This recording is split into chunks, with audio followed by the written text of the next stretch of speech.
We still in this bitch.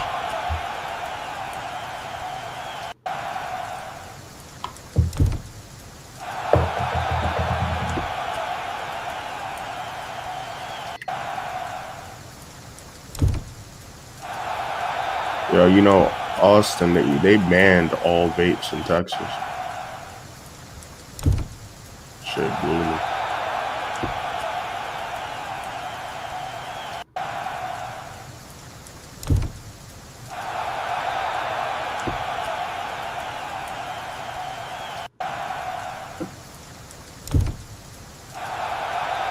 I couldn't hear you just now, bro.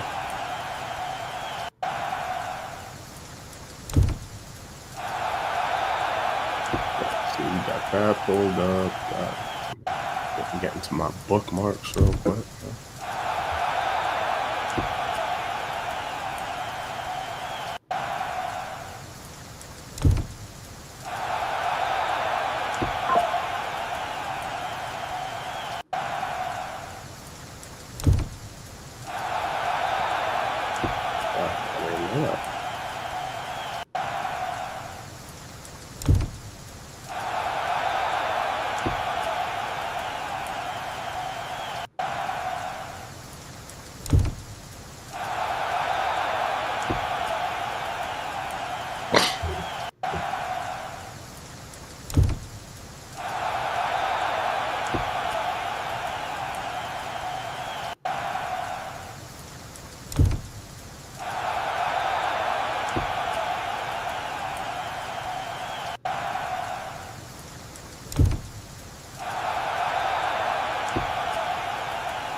Oh my god.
What you got? Some bubble tea? Fruity ass boy.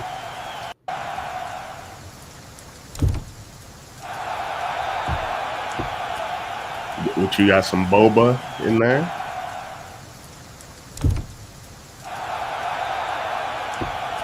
Yeah. Oh, Chipotle. Okay. Chipotle.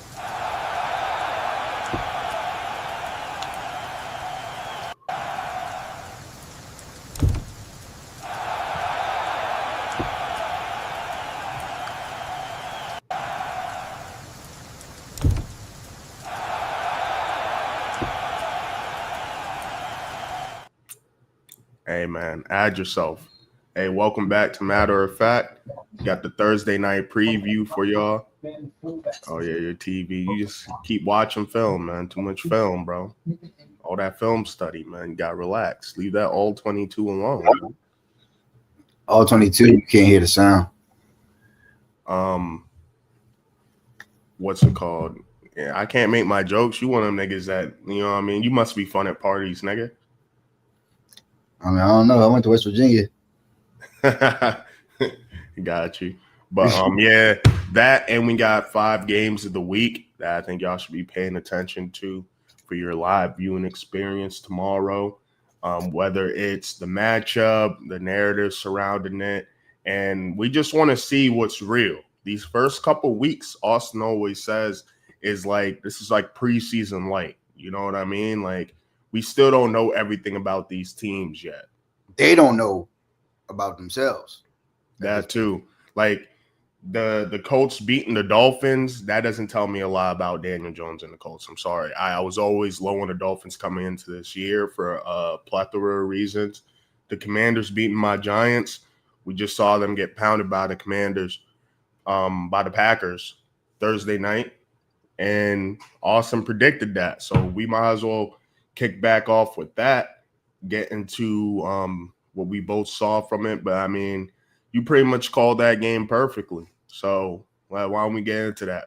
Yeah. I mean, again, it wasn't that's not even like a aha, I told you so type moment. It's just one of those things where when it comes to Matt LaFleur and that Kyle Shanahan offense, and it comes to Dan Quinn, it's just always built to add. It's just been that way. It's gonna always probably be that way. They coached under him when he was in Atlanta. So Kyle Shanahan and Matt LaFleur, I mean, they were practicing against that defense every day for a whole year, if not 2 years. And it's just one of those situations where it doesn't matter if he's if he's the defensive coordinator or if he's the actual head coach. The scheme itself, he just can't do anything. I got a few stats here just to kind of show. Jordan Love finished with 9 for 15 for 175 yards in both his touchdowns against the Commanders when the Commanders were blitzing. And at one point, he was like 7 for 7. And I know for a fact that they had 2 90-yard drives. And there was like that hasn't happened in like a very, very long time for a team to have not one, but 2 90-yard drives against one single defense. So they had 2 90-yard drives. I mean, the time of possession with that stat isn't too crazy. I thought it would be a lot more lopsided. It's 32 and a half to about 27 and a half. Green Bay, of course. Yeah, but you got to remember a lot of like the garbage time. You know what I'm saying? Like, right. That's when, because if you go look at people's fantasy teams right now, it looks like, oh, like Jaden Daniels had 19 points, Deebo Samuels had 17 points. But like when the game was going on, you know what I mean? It was getting clamped up. And this is why I always tell people, like, I have a guy in my big money league that he's super against, like, you know, I was trying to send him some trade packages, but he don't want nobody from the Browns offense and the Saints offense. It's like, bro, this is the NFL. One of these niggas is going to pop for like 20 points, and it won't look good, but it will happen. Like, it's going to happen. So that's why you can't box score watch with pretty much any sport, but especially the NFL. Doesn't tell the full story if you're not watching the games. But yeah, bro. So I mean, I'm glad this nigga's out of my division, this nigga Micah Parsons, but I kind of almost felt bad for you and any other Cowboys fan as a fan, because now everybody is don't interrupt, just let me finish. Because the things that everyone's saying about this nigga is shit that you raved about for years. His closing speed, how it seems like he's a fucking tiger. Yeah. The fact that he gets held now everyone's talking about that. And they're going to talk more about it because Green Bay, they have that lore of we're a small town. They don't have a real owner. I don't know if y'all didn't know that, but there's not a singular owner for the Green Bay Packers. You know what I mean? They got nothing really going. I don't even know where Green Bay is in Wisconsin. I don't even know what that means. Like, I know New England is that little area with Vermont and Rhode Island and Boston and whatnot. I don't know what Green Bay is to this day. So they have that going for them. And they also have the fact that they went from Brett Favre to Aaron Rodgers to Jordan Love. So they like that lore a lot too. You know what I mean? It's a small market team. So compared to the Cowboys, they feel like, you know what I mean? Micah Micah kind of has the media on his side right now, so they're going to boost him every which way. But it's funny seeing it publicized. Star of the league, like that's what I'm saying. Like I'm so unbiased when it comes to Micah that it's like I'm probably the worst Cowboy fan to talk to when it comes to it because apparently right now in Cowboy world, it's like, oh, never speak of Micah, never talk about him. Oh, he Voldemort now. Yeah, he literally is Voldemort. But it's like, oh, why? Oh, like why are we trying to act like we don't need this motherfucker on our football team? Micah Parsons generated a team high 8 pressures and a half sack on 37 pass rushes, 21.6% in the second game with the Packers. 6 of Parsons' pressures came in the second half, bro. Like that shit came in the second fucking half.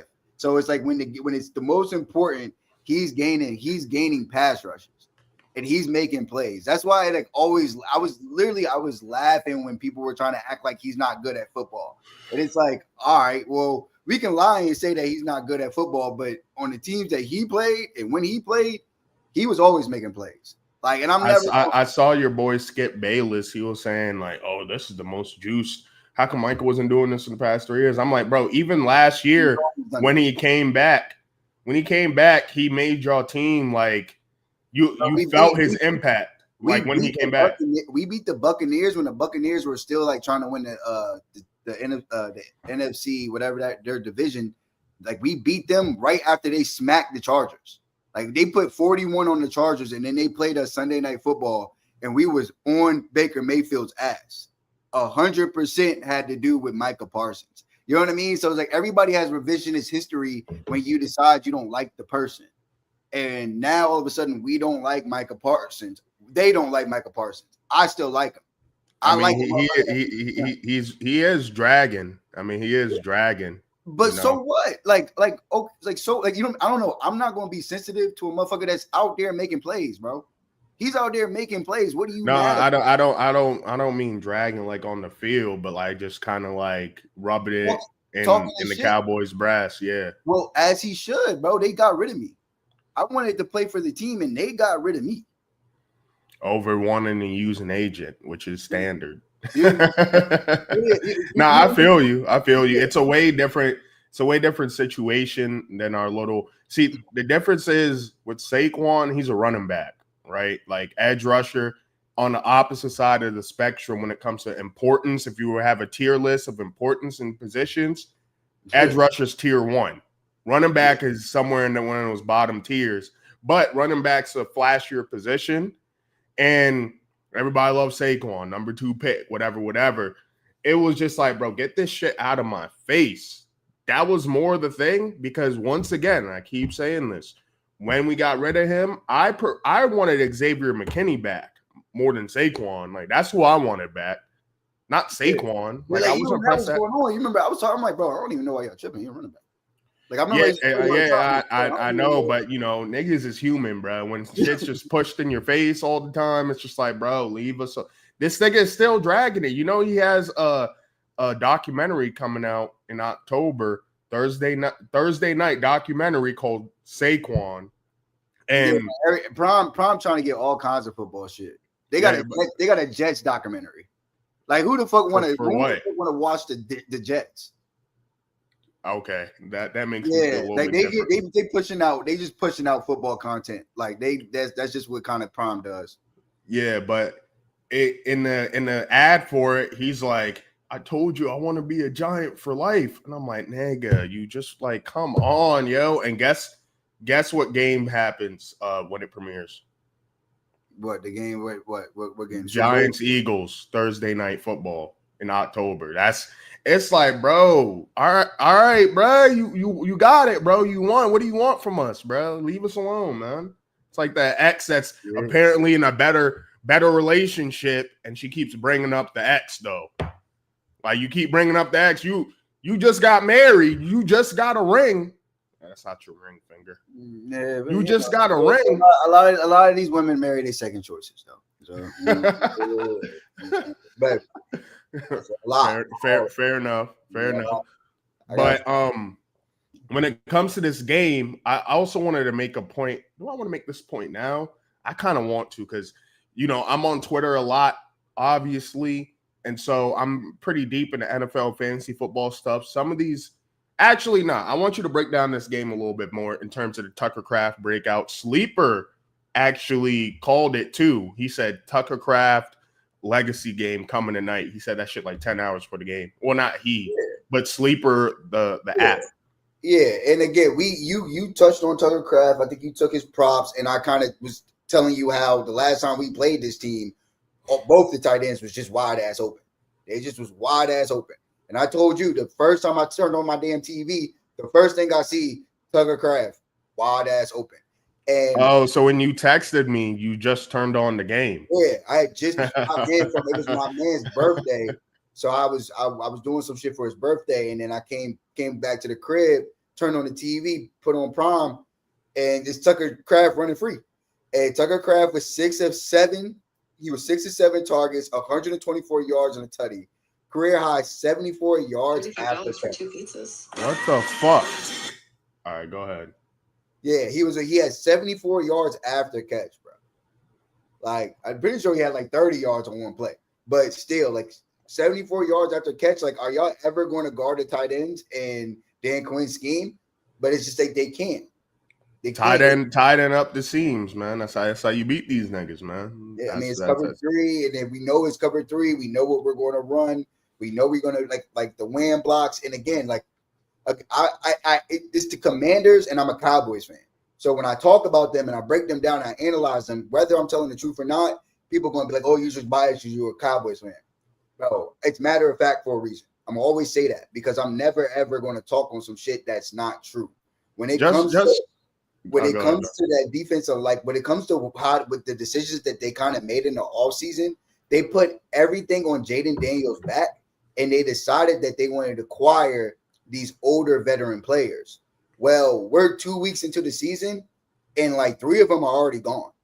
Dietrich Wise, the interior defensive lineman, part of the reason why you said that you thought they could possibly be better at stopping the run this year, he's out for the year. He got injured in the second quarter.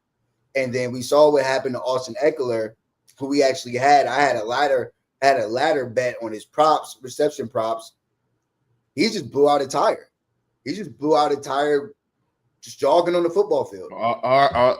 R.I.P. Austin Eckler, not actually, but he's a fantasy legend. Shout out to Austin Eckler. He won me a league. Like, he's been a demon, even though he's on the Commanders. Hate to see that. Hate to see injuries in general. But I got to flex, man. You know, I'm playing Eddie. He got Josh Jacobs. I have Tucker Craft. I told Eddie, hey, look, man, if my tight end outscores your running back 1, it's going to be a long weekend for you, my boy. And you know what I'm saying? I saw 30% of Tucker Craft owners didn't start him, which is crazy because I just paid up for Jawan Johnson. Now I'm on the trading block. Doesn't seem like I really needed to do that, but it's good insurance. And if he keeps baking, then I have a trade package I can set up. Got Butte there. So I'm liking what my team's doing. But Tucker Craft, if you have him, you got one. You got a guy that might be able to be in that tier with like Trey McBride and Kittle. He might be that guy by the end of the year. So, this not the league that I'm in. It's a different league. Yeah, this is a different league. You took my swag though. What? Bijan, Amarion, Ricky. I know a few of those guys. Exactly. I know a few of those guys. Bro, I told bro, listen to me. And we had a group FaceTime when we were drafting this league. Mm-hmm. And I remember me and Eddie were left because it was like the last couple rounds, like 13th round or whatever. And I'm like, damn, Cedric Tillman's still here? You don't sleep on Cedric Tillman. He's like, I mean, yeah, I guess he all right. But hey, he's looking good on my bench right now. Do you got Dylan Sampson though? Yeah, I mean, not in that league, but I got some other backs. My backs is cold. I got like Amarion Hampton is my third back in that league. I got Chase Brown. Chase Brown. I told you, Chase Brown went early second in my league. So I was like, I'm getting Amarion Hampton at this back end in the second, and then I think I went JSN right after that, and then I tried to get Tyler Warren actually. So you don't have Tucker Craft in the short, or were you able to get both? I got no. I don't have Tucker Craft because I got Tyler Warren. I tried to get Tyler Warren. Yeah, I try. I got him. But But I was like, all right, Tyler Warren going right now. Got Tucker Craft. But yeah, bro, even though we come to our shit a little bit different, I mean, we end up with some similar teams sometimes. I mean, I was picking third, you picked third. I think it went Jamar, Saquon, and I had to go Bijan, and it was nice to see, like when I had Red Zone on, I had the Giants game next to it. One of the first red zone plays, Bijan, 50-yard catch, touchdown. Like I'm like, all right, bet. Yep, this is a good pick right here because I could have easily went Jahmyr Gibbs, and what he do first week? Nathaniel. Yeah, but I'm not going to whoop nobody ass off the first week because Jahmyr Gibbs rip off 2, 3, 4, 30-yard game. I mean 30-point games these next 4 weeks. You know what I mean? But is Bijan splitting carries with Tyler Algier or no? Yeah, I mean Tyler Algier got some carries. You got to remember Bijan got his yards through the receptions. He had 100 yards. It's a PPR league. I love it. Yeah, That's So you know 60. what I mean? That's 60 in one thing. Or right. So 6. when it comes, but again, we're not accounting for 50-yard plays every single game. You know what I mean? I'm happy. Bijan might have a 50-yard play every game. You know what I'm saying? Okay. But then again, you have Bijan. You have Bijan. So it's not, I mean, you would like that too. If you think that could happen, okay, I'm not going to take that away from you. I keep forgetting you have Gibbs in a different league, don't you? No, I don't. No, I got. Oh, you don't? Yeah, but I don't think like that. Like I'm not approaching it like I'm banking on a 50-yard play, 50-yard tutty every game. I'm banking it on, all right, what is my ceiling? Everything's about the ceiling. I'm trying to limit my ceiling to have a solid ceiling. So if it does blow up, okay, cool, I got a guaranteed dub. But if it doesn't and it gets heavy, we can still compete and try to pull the week out. Well, I think we're going to see the best version of this Falcons offense this year because I think Michael Penix is him. So I'm liking the Bijan pick because it was between him and Gibbs. Yeah, we'll see because again he had some of his footwork was a little choppy to me personally, but here we go. Yeah, we'll see. Again, everybody watches shit differently, bro. Like, that's what I'm saying. I'm not saying he's not going to be trash or he's not good or nothing. It's just, I like to see, bro. I don't need to predict shit. I like to see it. And it's like, oh, okay, yeah, he's nice. He's tough. But I can call it like I see it too. It's like, footwork was a little iffy on that. It's like, why are you not executing the bubble screen? Like, am I asking for too much? I mean, if the negative with his first week performance, it's like you nitpicking, but you gotta nitpick greatness. That's all you can do, unless you want to give him all positive praise. You do have to nitpick greatness. So I feel it. Greatness. Again, like I felt like, oh yeah, okay. I felt like he with a lot of the players, a lot of the quarterbacks that had a struggling run defense. I felt like there was a lot of 3 and outs. I felt like there was a lot of 3 and outs, a lot of, oh, okay, this is going to probably look better later on. Like I didn't see like the Michael Penix that I think we're going to see in like a month. I didn't see that on Sunday. I saw a glimpse, and because you got to remember too, Penix came in like week 12 or week 13. They rolled with Kirk Cousins for a while, so all I need is just little things. It's just some of the little things he was doing. Like if we comparing Penix to Bo Nix, it's like, yeah, he definitely had a way better game than Bo Nix. But again, but we got a full season of Bo Nix, and I'm expecting a big Bo Nix bounce back. But even still, it's not like it's like for me, I wasn't the biggest Bo Nix fan or whatever, but just because he had a bad game last weekend, it's not like I'm not going to think he's not going to be okay for the Broncos. You know what I'm saying? Well, so that's not what I'm saying. That's all I'm saying. I'm saying these first 12 weeks with Penix, he's going to have this offense humming more than Kirk Cousins did for his first 12 weeks before. What happened? He got injured, didn't he? Or they just benched him? Yeah. I mean, he just wasn't playing well. Yeah, he wasn't, but I wasn't sure like if it was like because they took a while. Like he wasn't playing well for a while. I feel like they could have started him in like week 9. Because Penix is older. He's one of those COVID quarterbacks. Yeah, But I mean, it's quarterback, so it doesn't matter. He can be 24 out 25 all he wants if he plays for 10 years. That's still 35 years old. So So we got Jackson Dart, 22. Hey man, we should have added that to the list. We could probably briefly touch on that, but besides that, player props that I hit on, Zach Ertz. I thought him and Eckler were going to be the security blankets. If Eckler didn't go down, I think he would have definitely smashed out the player prop. Adrian Cooper looked good. That boy Devontae Wyatt on the D line. It's kind of crazy because they traded Kenny Clark, and y'all wanted Kenny Clark for the run defense, and it seems like they're fine without him, which is crazy. So, you know, they knew, but I mean, they knew what they had in the tuck. Like they knew, you know what I'm saying? Like they know their personnel, so they were like, "Yeah, all right, we already got some bodies." And again, like, you know what I'm saying? I don't think the Redskins are that good. Like it kind of goes. So it's not like I don't think that they have like this running game outside of Jaden Daniels that was like super duper threatening, you know. And then it's we know what you're doing. We clamp you. I mean, again, you always try to joke on me because I say, "Yo." Sometimes they throw the ball to Noah Brown way too many times. Noah Brown is a 5 to 6 target guy. If Noah Brown is getting he had a crazy drop in that bitch. It seemed like when you have a Madden like a 68 overall and he just drops one. right. Why'd you drop that? And if I'm playing, bro, and again, I'm not a coach or nothing, but if I'm playing the Washington Redskins, I'm like, let him throw it to 85. Hey, it's mano and mano. You in the corner, Nixon. Yo, come on. It's you versus him. You can't beat this motherfucker. Okay. Then that's that. Like we gonna know that it's gonna be on film, and we gonna have somebody else doing your work. But like we're letting him throw it to 85. And what's he gonna do? He's gonna come up short every single time. He's gonna slip on the route. He's gonna drop the pass. It's gonna get popped out. And it's like you have Debo Samuels, Terry McLaurin, but you're throwing it to Noah Brown. He was open. Okay. You gotta trust your receiver. What you Right, mean? You got him out there. Hey, I'll take it. I'll take it every single time. I know how you betting next time y'all play him.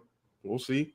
But speaking of this running game, I wanted to harp on something real quick. These fantasy so-called experts, I mean, this guy, Frank, I mean, he has a suit and a cool sounding last name that's hard to pronounce. And then he got Roto and Fantasy Pros and Deadspin and all this other shit. I've never seen this name before in my life, I don't think. Bro, when we were doing our fantasy mocks, I'm sure he was one of those guys like, you should have did this instead of this. You know what I'm saying? Like, yeah. But he planted his flag and he was saying that you should have started Bill over Chuba, Javonte Williams, Travion Henderson, Alvin Kamara, Tony Pollard, J.K. Dobbins in that Broncos offense, and Kenneth Walker. So he says, yeah, I realize this is bold. It's my opinion, though. Do as you wish. Yeah, I mean, he's saying, he's like, yo, this is how I feel. Again, everybody has a game script in their head.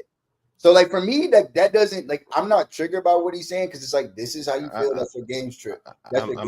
I'm not, it's not like I'm triggered, but no, I don't think Jesse Morse, you know, the fantasy doctor, he said, be careful with him tonight. The Packers defense just shut down the potential's line rushing attack, but yielded a ton of reception and targets to running backs. They were targeting Bill a decent bit in that game. And it's like, if you just saw Jahmyr Gibbs and Montgomery get shut down, and here's the thing, too. My leagues are sharp. I'm in 3 leagues, and nobody started Bill. So it's like you're supposed to be this fantasy expert, and you telling people that his tweet got 800,000 views. How many people probably started Bill because of this nigga? I hope that he's not the only motherfucking niggas are listening to, though. He's still like a decently top guy. I mean, he has 30,000 followers. Like I just said, he pops up on my timeline often. And this is one of them things where it's like, bro, you make like, how's niggas supposed to take you serious anymore? Like, that's how I feel. Like, I would hate to be in his shoes, and he kind of shrugged it off. But it's like, bro, we still have all these running backs playing tomorrow. And I promise you all of them are going to beat out that number. Whoever I mean, was trying, because here's the thing, bro. I it's just annoying with these so-called fantasy experts. They just be overthinking, bro. And we have a fantasy doctor. His main job is a doctor. You're supposed to be a fantasy guy. He's in his scrubs. What's in his background? Doctor shit, stem cell research, sports medicine, physician, longevity medicine. He's telling you the Packers defense just shut down. You said, oh, I think it'll be totally different against this Commanders running game. Why? Jahmyr Gibbs is a top 3 back. Main difference is quarterbacks and offensive coordinators. Why he believed in the Commanders. There's people that are like, they believe in the Commanders. Not saying they're wrong or they're right, but if that's in your head, you think, oh yeah, they're gonna be able to do something because they're not gonna be able to contain Jaden Daniels on the ground and they're not gonna be able to contain the running game. All right, that's a script that you see. I personally never saw that script happening because I knew that Green Bay would be up early and that script would never be a thing. But Austin, look at this. The fantasy doctor took the Eckler receptions ladder that you took. So it's like the fantasy doctor sharper than you, and you're the fantasy guy. He tags his own post though. I think Packers shutting down the Lions running game has more to do with the Lions O-line that are in flux. Keep in mind, the Texans just traded their best lineman, and their biggest weakness last year was their O-line. So you're saying the Lions O-line is in flux, but the Commanders isn't? Facing a locked-in O-line, what does that mean? That's even better than last. What is? Wait, Austin, can you tell me what that means? What does he mean by a locked-in O-line? Because they solidified their O-line by getting Laramie Tunsil. He's saying that they solidified it. They solidified it by selecting a right tackle with their first round pick. He's been getting whooped, by the way. Right, but he again, he in his head believes that okay, these are good player personnel moves. These are good players on the bookends of Jaden Daniels. I get it. I know he's wrong, but again, I can listen to somebody be wrong and be like, oh, okay. If that's how you feel and you got enough context to back how you feel about it, bro, I'm gonna let you rock out. Like I literally, I'm not here to argue. You know what I'm saying? It's like, all right, that's how you feel, and you got your personal data to back it up. Let's see how it goes. And there's gonna be days where he right, and there's gonna be days where you're on the other side of it. This is a career-defining moment to me. He says, I think it's a close game that comes down to the wire with Commanders giving Bill more touches than last week, which I don't even think was true. I don't think he gave him more touches. But and then your boy, I'm curious to see how it plays out. I took Eckler receptions ladder, Debo ladder to sharper, man. It sounds like you should be listening to this fantasy doctor more than him. But watch out for these fantasy experts. Another thing I don't like in the fantasy community is they're always trying to get you in week 1 and 2 to trade your studs. Buy sell high on this guy. I saw sell high on Garrett Wilson. Sell high on, I'm just like, no, see, I saw people that were saying like, no, they're saying sell them. They're saying like, yo, he's not gonna have a better game than 100 yards and almost 2 touchdowns. So like if you can get off that pack right now, it's not the price of that brick is never going to be higher than it is today. I get that. I mean, I'm not a trader though. So it doesn't matter to me if you're on my squad. You're on my squad because I believe you.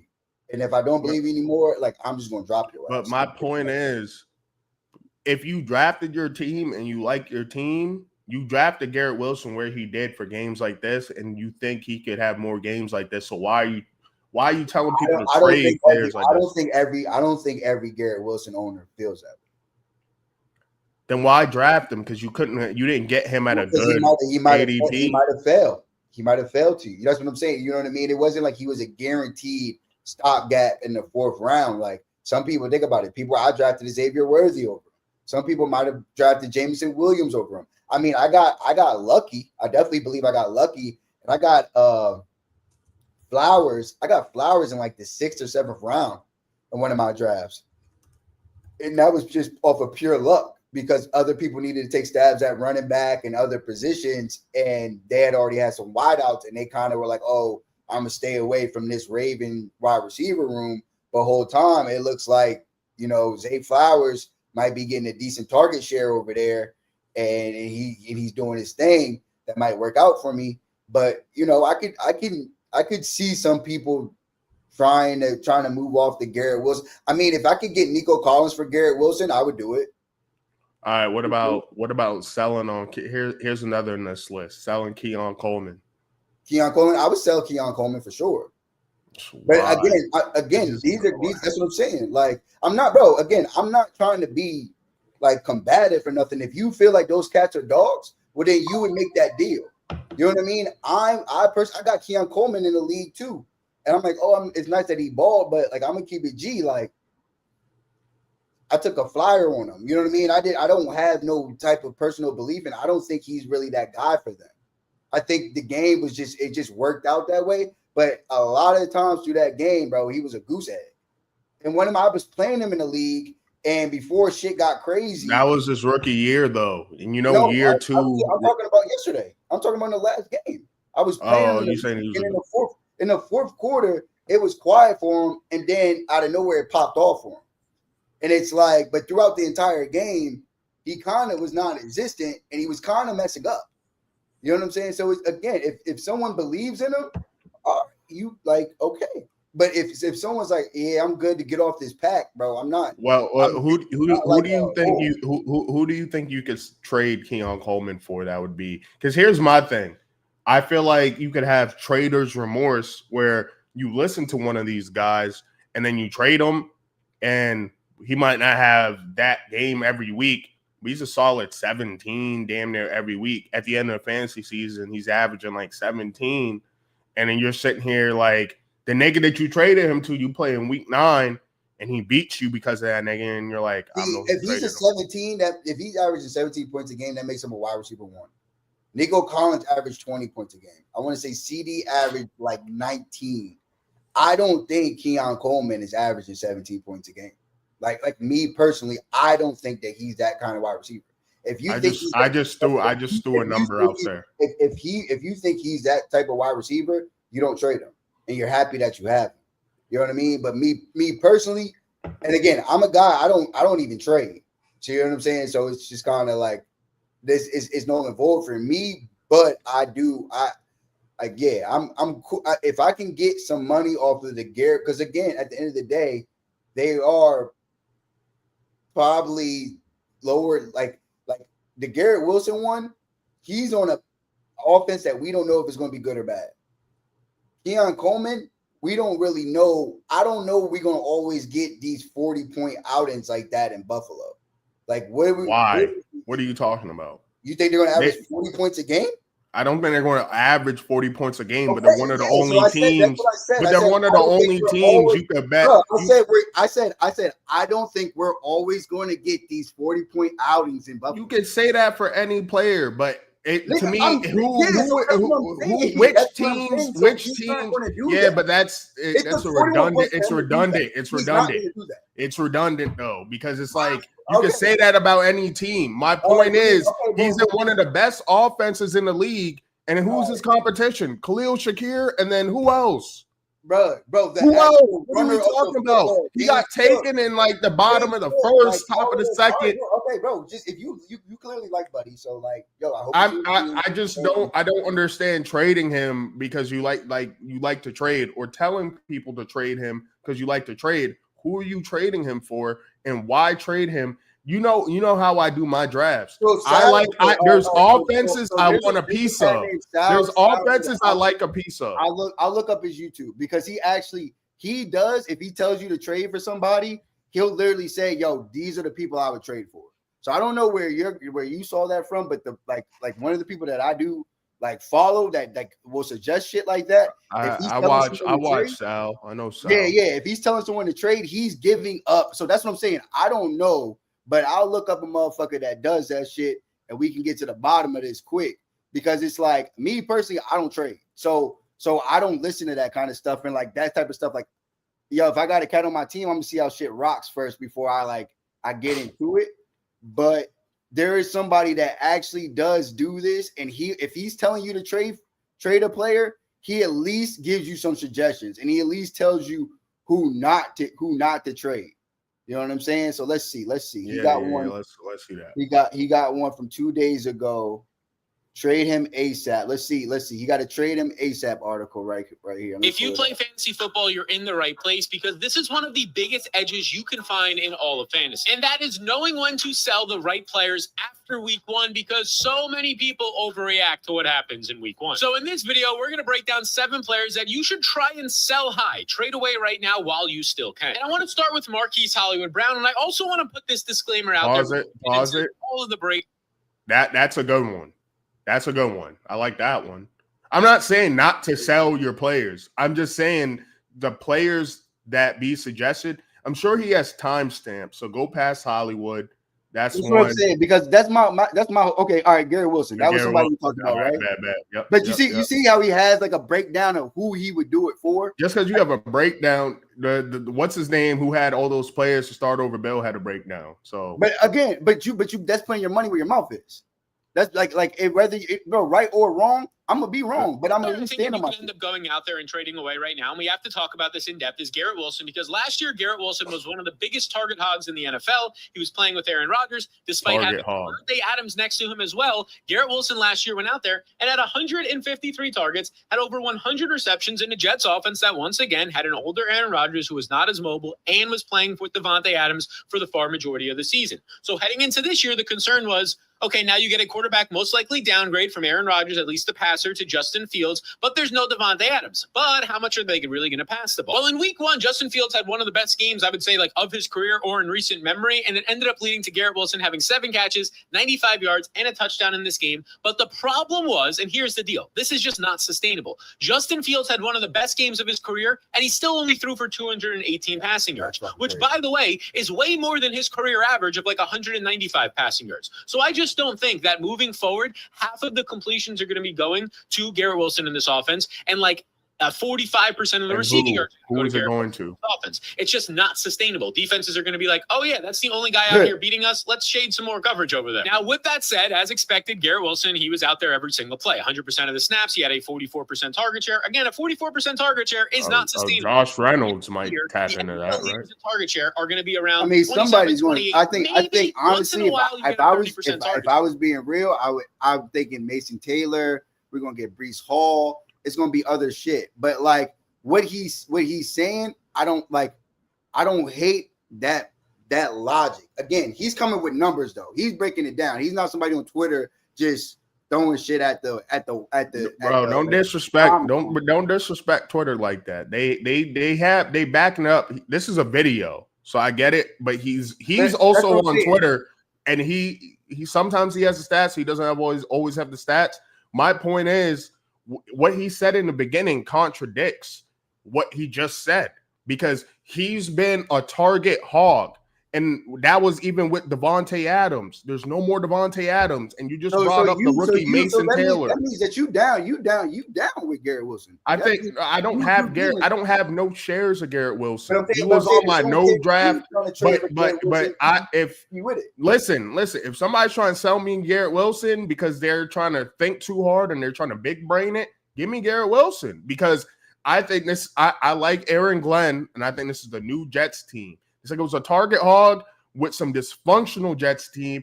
I think this Jets team has the most structure that they've had since who was it that was going crazy for them way back in the day? Starts with an M, I think. I forget. Whatever. I know you're not talking about Rex Ryan. Nah, not Rex Ryan. Oh, it was Rex Ryan, but the quarterback. Who was that quarterback? I think they made it to the AFC Championship. Mark Sanchez? Yeah, the Sanchez. Oh. The Sanchez, yeah, him. Starts with an M, knew it.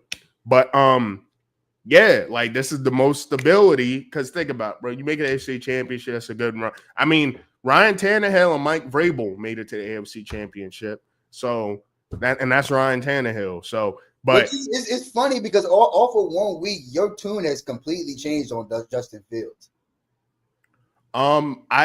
I never thought Russell Wilson should have started over him in Pittsburgh. But you were like, they got rid of him. He sucks. I don't believe in Justin Fields. I believe in Aaron Rodgers more. This, that. I mean, Aaron Rodgers and the Steelers just beat him. So I mean, like I can't believe in Aaron Rodgers, and I'm more up on Justin Fields. But I'm just saying, your tune has changed on Buddy because he played one hell of a game. Yeah, he He lost. played one hell of a game, but his team a lot lost of this because a kick returner fumbled. But he wasn't the reason why his football team lost. It's a game of inches. And once again, my opinion on Justin Fields is super nuanced. I'm not shitting on him like he's Will Levis or nothing like that. I thought what they should have did was they should have stuck with Justin Fields because he was still doing what he needed to do. They needed somebody to buy into his strengths instead of focusing on his weaknesses. I think they got that in New York, and I liked what I saw. He got that in New York. When he got up with Glenn was like, "Yo, I'll let you just rock any way you rock out." And that's the Justin Fields I want to see. So I think they're using him appropriately. So I'm higher on this because if they're using him appropriately, what does that do? They run first. Run heavy, opens up the play action. She gets some open Garrett Wilson. He's the only option. Like, why are we trying to talk about Mason Taylor? Who else? Josh Reynolds. I like that narrative though that he's the only option because I'm getting so much value on Breece Hall. And all right, but I'm talking about I'm not talking about out the backfield. I'm talking about tight ends and receivers. That's what I'm talking about. Okay. But listen, hey. We'll see how it shakes out. Who do the Jets have this week? They have the Bills. They're Bills. So we'll see how they handle that run heavy. And I mean, Derrick Henry ran wild on them. Okay. So now I got this is my last one. In closing, so we can move on to what we actually supposed to be talking about. We got Sauce Gardner on Keon Coleman. This is a good start week for Keon Coleman. It depends on who I have because he shouldn't be my wide receiver too. He should be more of a flex play, right? And I mean, it depends. I don't have any shares of Keon Coleman, unfortunately. I like him, but I don't have any shares of him. I would prefer to start somebody else, but it's a matchup play. You know what I mean? But you're still going to need those, or if you suffer an injury, then it's somebody that I would love to start because he could potentially be that guy for him. Now, they drafted him to be that guy. Right. It's going to take some time. We're going to figure out, you know. And he was drafted to be that guy in a Bills offense. This isn't the Steelers offense, even though DK was bacon. But, still, it depends. It depends on the rest of the matchups. I wish I had a team with him so I could try to level with it. Maybe I could find – actually, yeah. Should I do let's do our league, the league we're both in, to see who has this isn't closing, bro. No, this isn't closing, bro. We good. Let's move on to the games of the week, bro. Let's move on to the games. Move on to the game. I'm still looking though, because that was a good question. So which game, man? Game Chicago Bears, Detroit Lions, right? Wasn't that one of the games you sent me? Yeah. Right. Oh, I wasn't looking. I was still looking for Keon Coleman. Oh, yeah. We got the Chicago Bears versus Detroit Lions here. We got an over-under 47. We got Detroit at -6. I guess during the game, I got a text from Dom. He said that he was smacking the Detroit Lions -6. Yep. I don't know. That line got me good. I'm good to stay away from it. I ain't gonna hold you. I'm picky with my money these days, bro. I don't bet on just everything. So like that, it's that's a fair. I think that's fair value. I'm gonna have to just watch. I would. I'm not gonna lie. I'd prefer to buy a half point. I prefer 5.5. That 6 number. It's an important number. Teams lose by 6 all the time. 5.5. I think they could win by 6. I think what we saw on Thursday told me, hey, it might have not been this Lions offense. It might have been this Packers defense. And, yeah, I like the Lions in this spot. And their record coming off a loss since Dan Campbell's been here is 7-0. And that's with the spread. That's not just winning the game. That's with the spread. Who's the offensive coordinator in those games? Ben Johnson, who's on the Bears, which is why I picked this game, because this is a lot. But who's more angry? Like, not angry. Anger is the wrong word. Yeah, I'm going to say, I don't think that there's anger with this. But would you not call this a revenge game? No, I mean, I definitely think there's going to be emotions there. Probably, you know what I'm saying? I'm about to go see my old homies and shit. But like, I don't think I think they probably miss each other. Like I said, I was surprised. There's no more time for that. This is week 2. There's no more time for missing. That's an op now. All right, but so like I was just trying to say, I was more surprised that Ben Johnson didn't have any razzle dazzle or wasn't misdirection, wasn't using play action like that, wasn't setting up deep shots down the field. With the Chicago Bears versus Minnesota, especially when it got heavy. Also, again, it looks like Detroit is trying to figure out some stuff with their play calling. Also, this could just be one of those situations where they had a good situation when everybody was together, and now that they're apart, it's a bad breakup. And I get what you're getting at. Yeah, like the other people just kind of, it's like we're missing a piece and you missing a piece. The piece that we missing is each other. And so for me, I'm cool to watch this. Like, I'm not an itchy gambler. Like, I'm not like, oh, I got to get on this play. Like, I'm like, all right, let me see where I really feel like I got these boys at, and that's where I'm hitting. But like this one right here, I'm cool enjoying this one without putting no bread on it. Not saying that you're not going to hit. I'm just saying that for me, I got no take on this one, from a betting standpoint. Nah, I mean, I feel you. It's just when we look at like the averages and what we expect these players to do, Gibbs and Montgomery had such a lackluster game. I think they really get active in this game. We saw what Jordan Mason and Aaron Jones was able to do. And speaking of Jordan Mason, by the way, that's a good pickup. Yeah, you hit on that take for sure. Because I got Jordan Mason on one of my benches. But either way, do you believe Ben Johnson in terms of getting the rookie Kyle Monangai involved a little bit? DeAndre Swift looked pretty decent. I don't think. I mean, like I know they lost the game and everything, but like I don't think DeAndre Swift was the problem.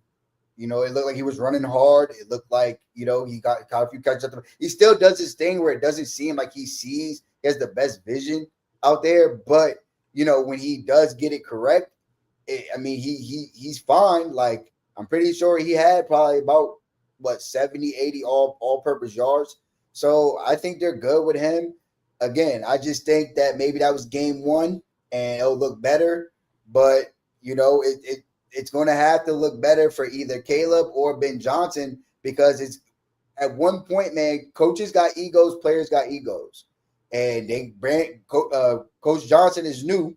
And obviously this is only Caleb's second year, but if Caleb isn't getting the play calls correct or he's not hitting his reads, it's only a matter of time before Ben Johnson starts throwing him under the bus, or someone's going to throw somebody under the bus. That's what happens when you lose, bro. Yeah. I mean, Shamar Turner, one of their second round picks, looked out there against the Vikings as well. I just think the way they use the resources in the draft, I'm just not sure about. I don't know if they needed Colston Loveland. Not sure. They really, hopefully they utilize these guys more, and that kind of goes to what you were saying about the lack of razzle dazzle, because it's like, do you know how to use all these guys yet? You need to be more. Yeah, like you drafted Buddy 10th overall over Tyler Warren, which is not saying that like that was a bad pick, but it's like Tyler Warren was involved ASAP. Like he was drafted he was used like a first round pick.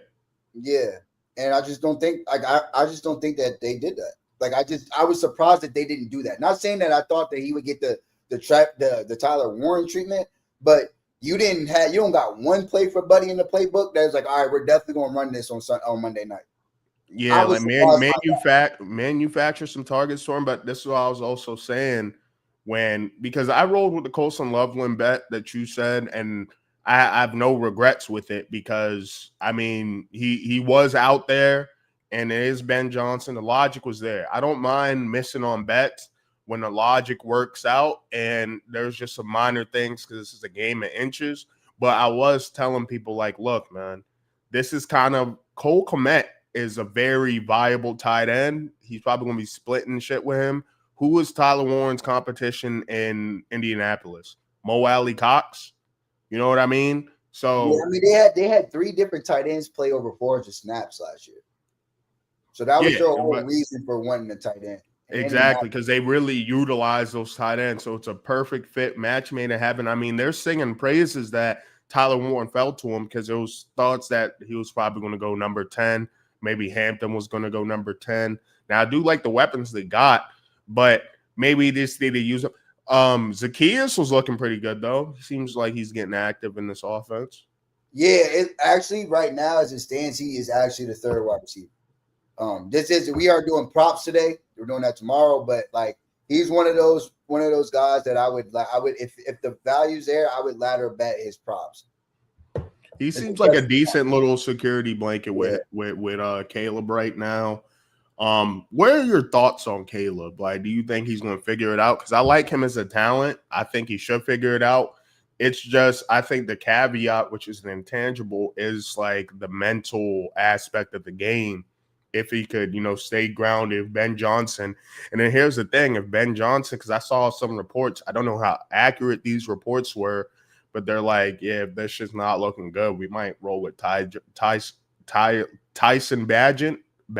Yeah. I mean, he's everybody's favorite player on the football team is the 2nd string quarterback. But like when it does come to Caleb, this under center thing is new for him. So I think that's something that's like kind of an adjustment. But at the same time, like no one can lie, he's missing throws. Every time I see him, every time he's out there, he's missing throws. So do you think that's impacting what Ben Johnson's calling? Like, it's like, am I missing throws? You know what I mean? It's not. I don't know if it's impacting what he's calling, but it's impacting the results of the play. Like I talked about how Roman Doomsday was wide open for a deep ball at the beginning of the first quarter in that game, and Caleb Williams just didn't hit it. He just didn't hit it. He took another option. He checked it down, threw it to the running back. Nothing's wrong with it, but it's like, yo, if I dial up a touchdown play, we need 6 points, bro. Like if we dialing up the touchdown play, we're dialing up the touchdown play because we need a touchdown. So yeah, I mean, it was getting scary. Like, you're up with a lead. This happens in games all the time. Shit even happens in Madden. You got a lead in Madden, and it's coming back strong. You just want to keep the lead. You got to play to win. Caleb, his throws wasn't helping him play to win. That's what it comes down to. Yeah, keep going with this. I gotta use the bathroom. Like even them bashing him. But yeah, first read share behind Roman Doomsday and Zacchaeus. Again, like I was saying, Zacchaeus is a dog. DeAndre Swift, he did his thing. 20 touches, 65 total yards, 81% of the snaps, 60% of the route share, 14.3% of the target share. So basically, he is the running back one over there. And that end, it's not like he's going to ever. I don't know if he'll necessarily be a week winner, but at the same time, he's not doing stuff that's going to lose you your week. So it works itself out.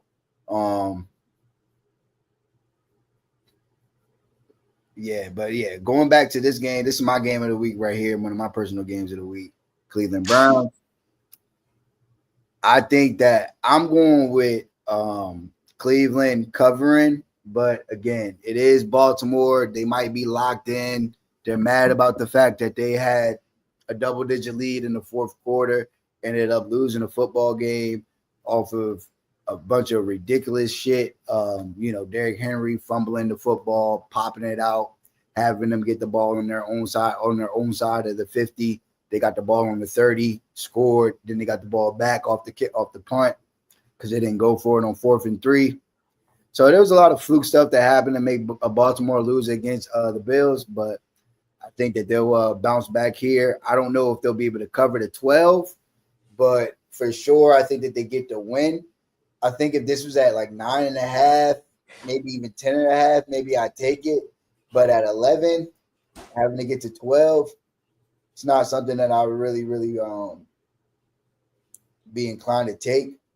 So yeah, I bet Cleveland plus 11.5. I just kind of believe that their defense is able to compete in games like this, and with Joe Flacco at quarterback, they'll be able to kind of keep these methodical drives going to where both teams will be a low scoring affair, and it won't get too out of hand.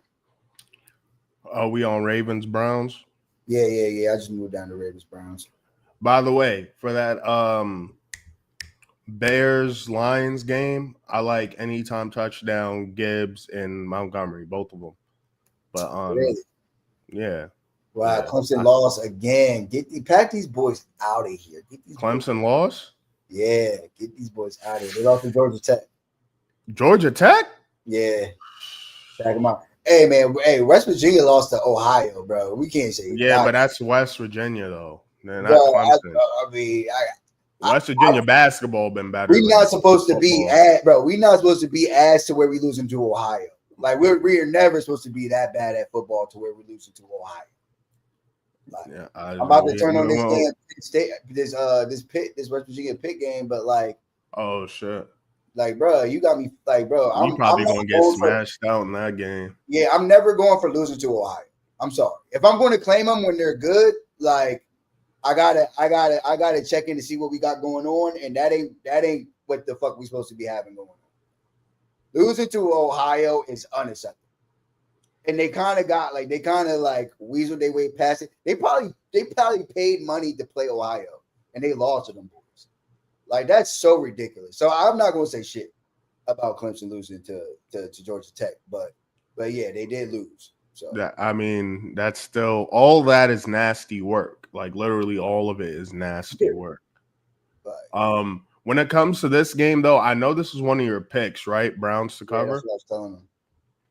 Right. What's your player props? You think Mark Andrews bounces back, or what's the deal? I'm gonna do player props tomorrow on tomorrow's show. I'm not doing player props today. Oh, okay. So you just want to go through the games? Yeah. And what our feelings are. All right, cool. Yeah. With this game, here's the thing. Why, like, if the Ravens won that Bills game, I'd be all for this because it might even be a higher spread. It might be 13.5. Who knows? But I mean, every time it gets to 12.5, it gets shot back down. It's gotten down. Every time it gets to certain numbers, it gets back to 11.5.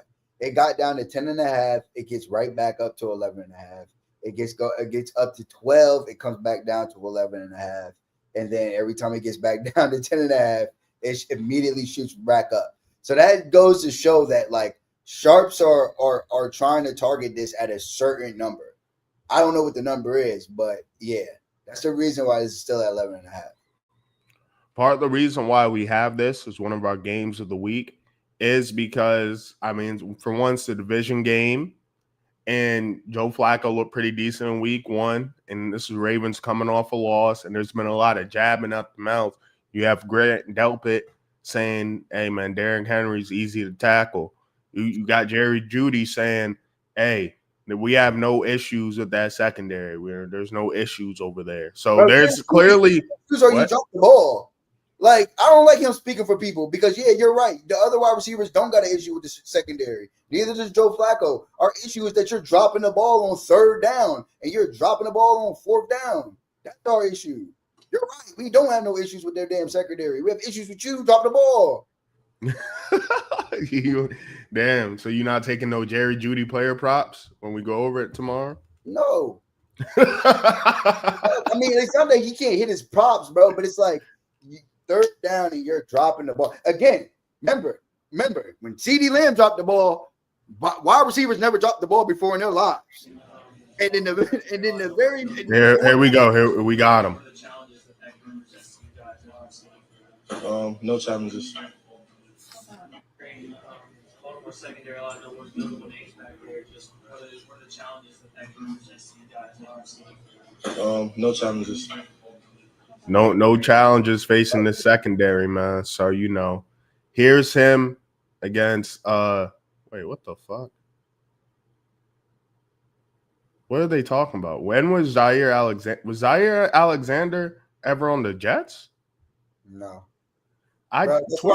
Twitter be annoying me sometimes. Like, why? You be getting got. Twitter be getting your ass. Remember that one time you tried to tell me that Miles Sanders said some shit about Philly? I'm like, wait, ain't nobody asking Miles Sanders no questions in that was one of them. See, that's one of I pinpointed immediately, nigga. I never thought he was on the Jets, but live, I'm trying to get some shit right. This thing is a fan saying, yeah, he's about to chew up. That's what he's saying because he's quote tweeting. Clicks. So like one day, like I saw a Cowboy fan. What he did was, so last year Brandon Cooks wore number 3, right? And George Pickens wears number 3 now. And a whole day before training camp even started, he posted a clip of Brandon Cooks in the number 3 jersey making a play in training camp, and it went viral. Like it literally went viral. Everybody was like, and I'm like, y'all are so thirsty to like comment on shit that y'all can't even tell that this dude is 4 inches shorter than like George Pickens. Like y'all can't see that that's clearly not George Pickens. Well, you got to understand too, though. Hold on. You got to understand too. We have ESPN falling for like Centel posts, like NFL versions of Centel posts. So. But that's why no. I do understand. That's what I mean. Like y'all are all jokes to me. You know what I mean? It's like we're not confirming our sources, or like we're not listening to trusted sources. We just see it on our timeline and we think it's true because we're ready to react. It's like you're like, I mean, ESPN, they got this weekend. I mean, this week off of a post talking about they were trying to say that Dayball went in and was trying to plead for Dart to be the starter. And this, that, and the other thing, but it was like that was never true. Like, yeah, that's definitely not true. That was a false tweet. So it's like, yeah, that's why ESPN's a joke to me. Like that's why like a lot of these people are really like they're legitimate. And if he was trying to do that, he would just name him the starter. That's his guy. But that's what I'm saying. It's like, so it's like people like they're so quick to comment on shit. They want to comment or give out their opinions. Want to be the first. They want to be the first, so they don't fact check. I mean, that's a problem. Not even in sports. Everything. But yeah, so for me, it's like I got the guys that I trust, and when they start talking about some shit, or they apply some shit, or allude to some shit, I'm like, all right. Yo, before we get into this next game of the week, by the way, so you got them to cover. I like the Browns to cover here too. I smell a backdoor cover. I see them getting up early, and I can see a backdoor cover here. Isn't that what happened in Washington? Well, it wasn't a backdoor cover, but they covered the 11. They, you know what I'm saying? Like it was 27. It was 27-18 was the end of the game. But that wasn't the beginning line, though. No, that's what I mean. But I'm like that. But that type of script is what I could see here. Oh yeah. Ended 27-18. Especially with the way Flacco is slinging it, and I think that's what makes it such a good bet. And that's why the Sharps are probably getting in on it. Is look, we have Judkins coming back. And then Dylan Sampson. I mean, to be honest, as much as we shit on the Browns draft, it's just the quarterback situation I don't like. I think they got 2 good backs. That linebacker was balling. Carson Schwesslinger or whatever, he was balling. Mason Graham looks pretty decent. Their line's still choppy. What, the D-line? Their O-line is still choppy. Oh, the O-line? I mean, they didn't, but that's the problem. They could have used that 3rd rounder or 5th rounder. Well, most likely 3rd rounder. You're not getting usually start away linemen in the 5th round. But they could have used that Dylan Gabriel pick a little bit better. But yeah, before we get into this next game, we got 3 games left.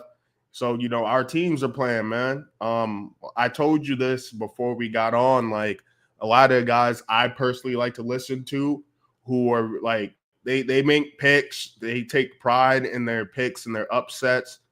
Like, I had one of my guys turning the Cowboys into Giants -2.5 and turning that up. And I'm like, bro, what is going on? Why do I keep seeing this? Now, I know Deron Bland is out, but we have Andrew Thomas out.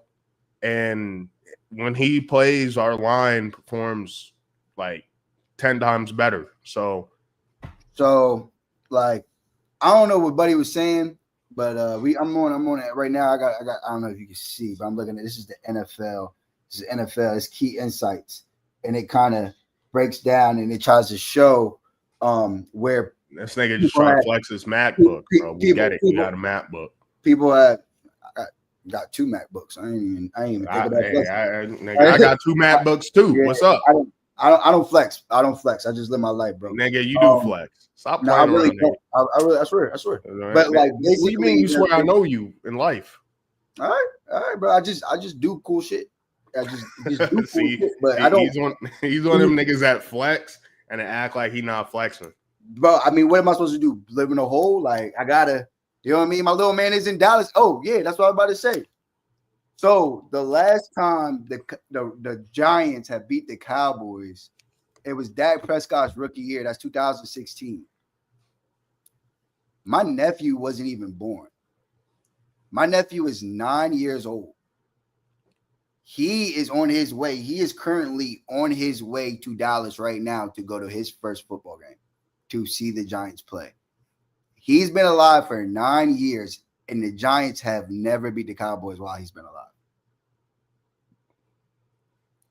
Hey, man, your nephew might jinx it, you know? Isn't that crazy? And they about to open up the red carpet for this boy. I'm serious. He about to meet our consultant. They about to give him a whole bunch of like tickets, all kinds of craziness. He about to have a blast on there. But okay, so key advantages: pressure rate, Giants offense 27 ranked, Cowboys defense ranked 6. Advantage: Cowboys 5 stars. Short passing, Giants offense ranked 29th. Cowboys defense ranked 16th, middle of the pack. Still advantage, 5 stars. Cowboys long pass, Giants offense ranked 28th. Cowboys defense, middle of the pack. Advantage, Cowboys 4 stars. Are they just using week 1 or are they going back into last year? I'm assuming that they're probably using the rankings of week 1 because you guys are, I don't know, probably week 1 because you guys are ranked 27th, 29th, 28th, 26th, 23, 29. It was a terrible offensive showing. So 29, 29. Those numbers don't shock me, but it's like, how much do you want to go based off week 1? Well, I mean, I think we can go based off of talent alone. Okay, well, let's do this. The Giants defense allowed 59% passing of their deep passes faced to be completed last season, the highest rate by defense in a season since 2016. So they are actually using last year's stats. Okay. No, I'm saying that because I think it's better to utilize some of last year's because we have limited data right now, even though lots of moving pieces in the off season. But so yeah, listen, man, I'm not betting this game. I'm just shocked because it's like I expected a bunch of these content creators to be smashing Dallas. And I know. See, I never expect that because, like, not even trying to troll. Like, bro, I understand some people have a actual like disdain for the Dallas. Like, just like Buddy was riding for Washington, and he just believed that like Washington was going to make some shake against Green Bay. There's people that just refuse to believe that like Dallas does anything good, and it's like, all right, fair enough, you might be right. Like even before we played and we had a decent showing, even though we lost, like you saw the sentiment even in the group chat. They're like, oh, Dallas is going to get smashed. Oh, Dallas is going Eagles defense is going to score 24 points today. That is all that shit. It's like, all right, bro. Like, we not Miami. Like, you know what I'm saying? Like, we can't do that out here. We actually have a grown-ass man leader in the locker room and shit. It's not about to fall by the wayside. We still got dumb talent on the football team. And like a lot of people like to pretend like we don't have as much talent as we do on our football team. They think because of like how the media portrays us that like we're just like a kind of like mediocre football team, but in reality it's like at every single position in every single position we kind of have like a top 5 player. Like outside of us trading away Micah, it's like, all right, linemen, well, what do you got? We have Tyler Smith, literally one of the best interior linemen in the NFL. Like, all right, well, what do you got at cornerback? We have two of the league leaders in interceptions on one in the right side. One's not playing, but the other one is. Like, all right, what do you like? Linebacker, we ain't got shit because Demo's gone. You know what I mean? But he technically is a Pro Bowler. Malik Hooker is a safety. He's okay. You know what I mean? Wide receiver, we have CeeDee Lamb. Like there's two, maybe there's two other people that you might want over him, but realistically, he's what about D line without Micah now? Right. We still got Ziggy Azaraku. We still got Osa, who is the highest paid or the second highest paid D tackle in the NFL. How do you feel about Dante we still got Fowler? Frank Clark. You know what I mean? Like, so it's like our D tackles, like, yeah, we have to generate a pass rush or whatever. And yes, it would be much better if we had Michael on our team. But I mean, we still got Donovan Ezaraku, who they selected that they had as a first round draft pick, and they got. I had him. So you know what I mean. So it's like, all right, it's not as bad as y'all want it to be. As bad as you want it to be, it's actually not that bad. And some people just don't believe in Dak Prescott. Like, doesn't matter what he does, he can save a baby, he can save two babies and then make a play. And it's like, all right, but the motherfucker only saved two babies. Like, everybody saved two babies before, bro. Who's done that? Like, okay, yeah, like, you know what I mean? You're retarded. It's just like, all right, you know what I mean? So for me or my football team, the best thing that comes from us is just like we go out and we win, and I just fuck with the silence we get from winning. If we do win, I already know what they're gonna say. Oh, well, it was just the Giants. It's like, yeah, I know it's just the Giants, but we still needed that to say 1-1. Okay, like we can't go through, play the game and lose, because then you fire. You know what I'm saying? Then you clown us for losing. So it's just like you like with me. I'm always. That's what I always say. You gone right now. What happened? This nigga Wi-Fi must have just went out or something. I don't know if you can see he's paused with his eyes closed. I'm gonna wait for him to come back. But besides that, we might as well get into the next game of the week. That I listen to, and outside of that. Oh, okay, he back. Yo, you were going in and out, man. That Wi-Fi, you gotta pay that bill, man. Yeah, you were paused. No, it's the battery. It's the battery. It's the battery. I messed up. I had the wrong charger and shit. What? That was crazy. What was that? Me? All right. No, cool. I got like two. So I have two like extended chargers, and I guess like one of the watts is more powerful than the other watt. Like one's for the laptop, the other one's for the phone, I guess. I don't know. But yeah, so I'm back. All right, but yeah, and besides that, I wish they would just play Jackson Dart, and I feel like teams are preparing for the emergence of Jackson Dart. So I don't get the whole, we're going to surprise them with this Russell Wilson shit, but we'll see. We should just get in the Chiefs-Eagles, though. Because Chiefs-Eagles, Super Bowl rematch, week 2. Like that a lot. Chiefs are 0-1. A lot of people feel like this is a letdown spot for the Eagles. And, I mean, I don't really blame them. Like, I feel like the team, they made a lot of different moves. I feel like it's a little bit weaker, but we did see them week 1 without Jalen Carter. So he's going to matter. They were able to luck up on Josh Simmons, that's who the Commanders should have got instead of Josh Connerly Jr. But, hey, shit happens. Maybe the rookie improves later. Lineman, it takes a little bit, but what's your read on this Chiefs-Eagles game? I mean, when I saw that it was Chiefs plus 1.5, I took it.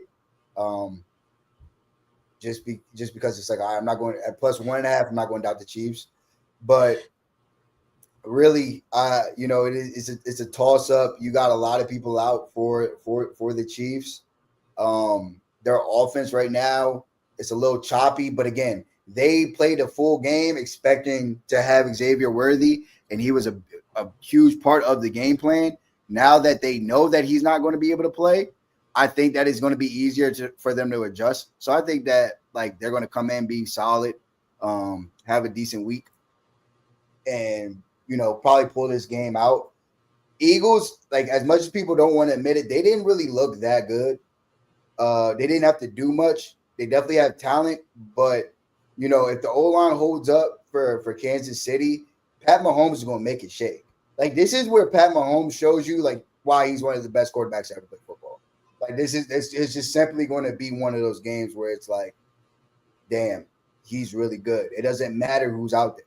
Travis Kelce might have a nice little game because Pat's going to need somebody to throw the ball to, but they're going to be prepared to play without Xavier Worthy. Like you said, the left tackle was cool. I know Jalen Carter's coming back, but if they can lock up that interior of the offensive line and give Pat some time to throw, I think that they'll figure out something. The running lanes, that's going to be interesting because Xavier Worthy still doesn't, for whatever reason, either it's O-line or Xavier Worthy, it didn't look like there was any running lanes there.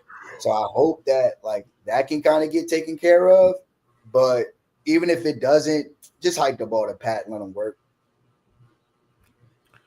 Yeah, I mean, how do you feel about do you think Dallas Goedert being out might be a problem, might offset the Xavier Worthy thing? I mean, you have Hollywood Brown there. We're going to talk about this tomorrow, but I probably like his receptions. I mean, it's Hollywood, Juju, and Tyquan Thornton really with Travis Kelce and Noah Gray. I don't think it all sets it, but I'm happy that I got the line at 1.5. You know what I mean? Because I'm sure at that plus 1.5, because I'm sure once that happened, it probably moved off of the plus 1.5 for the Chiefs. Right. So, I mean, this is ESPN Sportsbook, so you know this shit's a little bit wishy-washy sometimes. But yeah, I mean, it's going to be a good game. I think the Chiefs are going to grab one. I feel like the Eagles are a little bit slow starters in the year anyway, and they still got to deal with all their lineup changes. Once again, Jalen Hurts is playing with another new offensive coordinator, which he's used to at this point. Came from Bama, you know, it was him and Tua, and Brian Daboll was there as an offensive coordinator in Bama, actually. That doesn't get said a lot. But yeah, man, I mean, I'm like I said, I'm taking the Chiefs here. How do you feel about this over under? 47.5? I'm not touching this game on the over under or anything like that. Like I said, in one of my parlays, I took the Chiefs plus 1.5, but then in all the other ones, I don't even have this game in it. Gotcha. Yeah. And like Austin said, we're going to do a stream right before all the games tomorrow where we're going to dive into the player props. I still need to do some more homework on it anyway. I have a decent amount, but there's some I want to eliminate for sure. We could get into the next game of the week. We got the Broncos with the Colts. Now, with this game, this is an important game. I have this as a game of the week because we get to see what's really real. Like, I feel like they were playing with their food with Tennessee, and the Colts had, I think, the Dolphins. It's between the Dolphins and the Saints with the first overall pick going into the offseason to me. But the Saints showed more fight and resilience. You know what I mean? It showed, they got a new head coach. And with the Dolphins, it's kind of status quo over there. But I think the Broncos are going to show why they're a team in the AFC reminiscent of the Packers. How we feel about the Packers, I feel like after beating the Lions, what they did on Thursday night against the Commanders, I feel like they're going to do to the Colts, humble them a little bit. Then there's going to be more pressure in Daniel Jones' face, and this was one of my favorite picks of the week. Austin's, one of his was the Browns to cover at plus 12.5. I like the Broncos here minus 1.5. I think it would be a little bit different, but it's because of what the Colts just did to the Dolphins that I think the spread is what it is. Really? I mean, I think it does have a lot to do with the fact that Bo Nix also just simply just didn't look good. You know what I mean? Like if the Denver Broncos played any functioning offense last weekend, they might have lost that game. Like if they would have played 22 of the 32 NFL offenses last weekend, they probably lose. But again, I don't really believe, like, I think that this is a game where like Denver Broncos defense kind of takes over. And with the relationship that Sean Payton and Bo Nix have, I think that they're going to create some type of way to where it's like, all right, look, we're going to not get in our own way this weekend. We're going to be smart. We're going to stick to the script.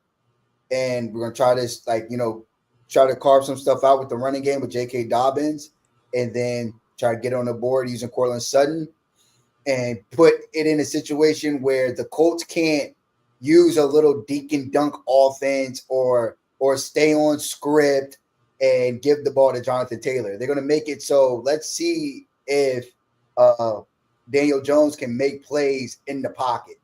They're going to make it that kind of game. And with Daniel Jones has to do that, we already know who he is. You know what I mean? We know who he is as a quarterback. But, yeah, I mean, when you combine that with I feel like Bo Nix having a bounce-back game, I think it's -1.5 in the Indianapolis is pretty safe to me.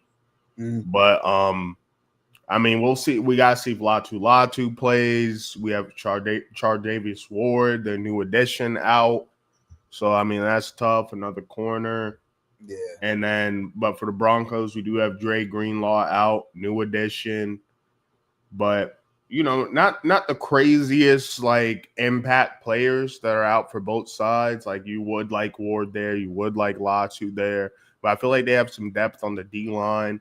And then, like you said, I think this Denver Broncos defense is going to help Bo Nix get in the rhythm because they're just going to get these boys off the field. And Bo Nix, kind of like what we saw with J.J. McCarthy, even though that was really his first NFL start, I feel like we're going to get an in-rhythm Bo Nix. We'll get into it tomorrow, but he's definitely one of the player props I'm going to dip into. And, yeah, man, I really like the Broncos in this spot, man. I think the Colts overreacting to week one a little bit. You know what I mean? I wish I had the Colts last week as one of my love locks, but I did scoop up Daniel Jones to start in our league, and I just dropped him for J.J. McCarthy because I just think for the next 2 weeks, this isn't a good matchup for DJ. And then on top of that, this week, J.J. McCarthy has the Falcons, prime time. He's had a prime time game, double prime time. Think he's ready. I think he has that it factor. And then I like KOC as just he might be a top 5 coach of this league. That might be underselling it a little bit. So I'm riding with JJ McCarthy, Daniel Jones. Somebody else picked him up for $1. Who? You riding with JJ McCarthy. Out of all after all the rumblings of them not thinking that he was good and all that. I just needed to see it, bro. I had to see it. Yeah, I had to see it. And I saw it, and I like what I saw. And he made Sam Darnold look good, which is why after you tweeted about how sucky he was after his pick 6. Yeah. I can change my mind, but here's the difference between me and you. When you're wrong about something, you act like you never said it. So I could stand on it. Yeah, I was wrong, and I'm gonna pivot. You just pivot, and then you can't acknowledge you being wrong. I never thought. I didn't know what he was, but what I did know was he's been in this situation before. Did you not take the Dolphins to beat the Colts? What'd you say? Did you not take the Dolphins to beat the Colts? Yes, I did. Oh, okay, then. So what are we talking about? But what are we talking about? I know when to move off Daniel Jones. I said that Daniel Jones, this is what I said. I said Daniel Jones is with this offensive line and the weapons that he has in this offense, he's going to do some shit to these boys. And that's why I scooped him up in our fantasy league, and he had 28 points for me. Moved off of him for this Broncos game. So, I mean, what were you saying? Your boy Tua is looking mediocre as hell out there. No. Well, yeah, am I allowed to talk? So I was totally wrong because, again, I go off the strength of my football team, basically. So it's like what I know about my team is they had us running. They had us getting blasted out like that. They thought we was going to lose 33-0 to the Phillies. I don't want to hear about the Cowboys. Okay, so I asked about Daniel Jones and Tua. You bring up the Cowboys. I don't want to hear about that. So you can, but it sounds like an excuse. You building an excuse. I don't have no excuses, bro. I'm thinking, all right, Mike McCarthy gonna come out and show some shit, and then I'm like, oh, these motherfuckers didn't show nothing. You showed nothing. Tua, nothing's new. Like Xavier Howard saying, yeah, I mean, we just sat on his first read and we knew what time it was. It's like, bro, you're a Tua truther. I'm not high on this offense, Mike McDaniel or Tua. So I had a feeling like, yeah, the Colts, they're gonna have a field day on them. Every quarterback, for the most part, what quarterback do I not think is good? Like, what quarterback am I not a trooper for? Because I don't have a problem with Trevor Lawrence. I think that Trevor Lawrence was a free agent. I think he'd be the highest paid free agent QB if he was a free agent this year. Love. Do you think Tua deserved that contract? Yes, that's what I'm saying. Like, you think that's a good contract on their books right now? That Tua contract. Okay. Yeah, because he's he's above average quarterback. I mean, slightly but still, but it's worth $50 million, dog. Whether you like it or not, it's worth $50 million. You pay 5 for Russ, and you're 29. Are you happy about that? Like you're not trying to but we're comparing $5 million to $50 million. But what I'm saying is you guys don't have a shot with Buddy. So it's like the Dolphins don't have a shot with Tua. They don't. It seems like they don't have a shot as a team. And Tua doesn't elevate nothing. Okay. Listen. Hold on. The baseline doesn't mean you're elevating a team, bro. Again, that's why I said I am a quarterback truther because I look at the way that you look at quarterback. I don't look at it that way. I don't look at because you get paid money, you're supposed to elevate your team. No, your team's supposed to do what Jalen Hurts' team did for him. Jalen Hurts is no better than Tua, dog. If you don't think Tua could make some shake if he was on Philly, I think Jalen Hurts would do a lot more with Miami. In Miami, I think Tua could make something shake, but he can't. But he's not getting active with his legs like that. No, Jalen Hurts is not winning no games. They're picking 6 overall right now with the roster that Miami has. If Jalen Hurts was on Miami right now with that roster, the game that they played, they're picking 6 overall. Because Jalen Hurts can't throw the ball either if his first read ain't open. Jalen Hurts won't even throw the ball to A.J. Brown if it's not single coverage. Am I telling a lie about that? Well, you got me in a trick bag because you know how I feel about Jalen Hurts. So you use somebody. That's what I'm saying, because it's like I'm a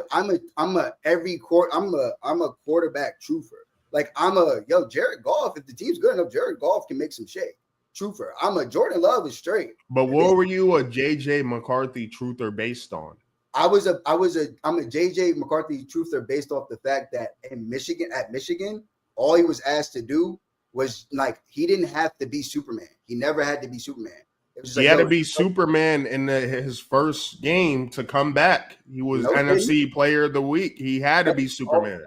After his pick 6, he had to. If you thought he was Superman, I thought the defense played better. I thought they had more cracks. I thought the running game started cooking, and then they were able to they had a KOC drove up a great play with that wheel route to Aaron Jones. Aaron Jones hadn't did shit all game.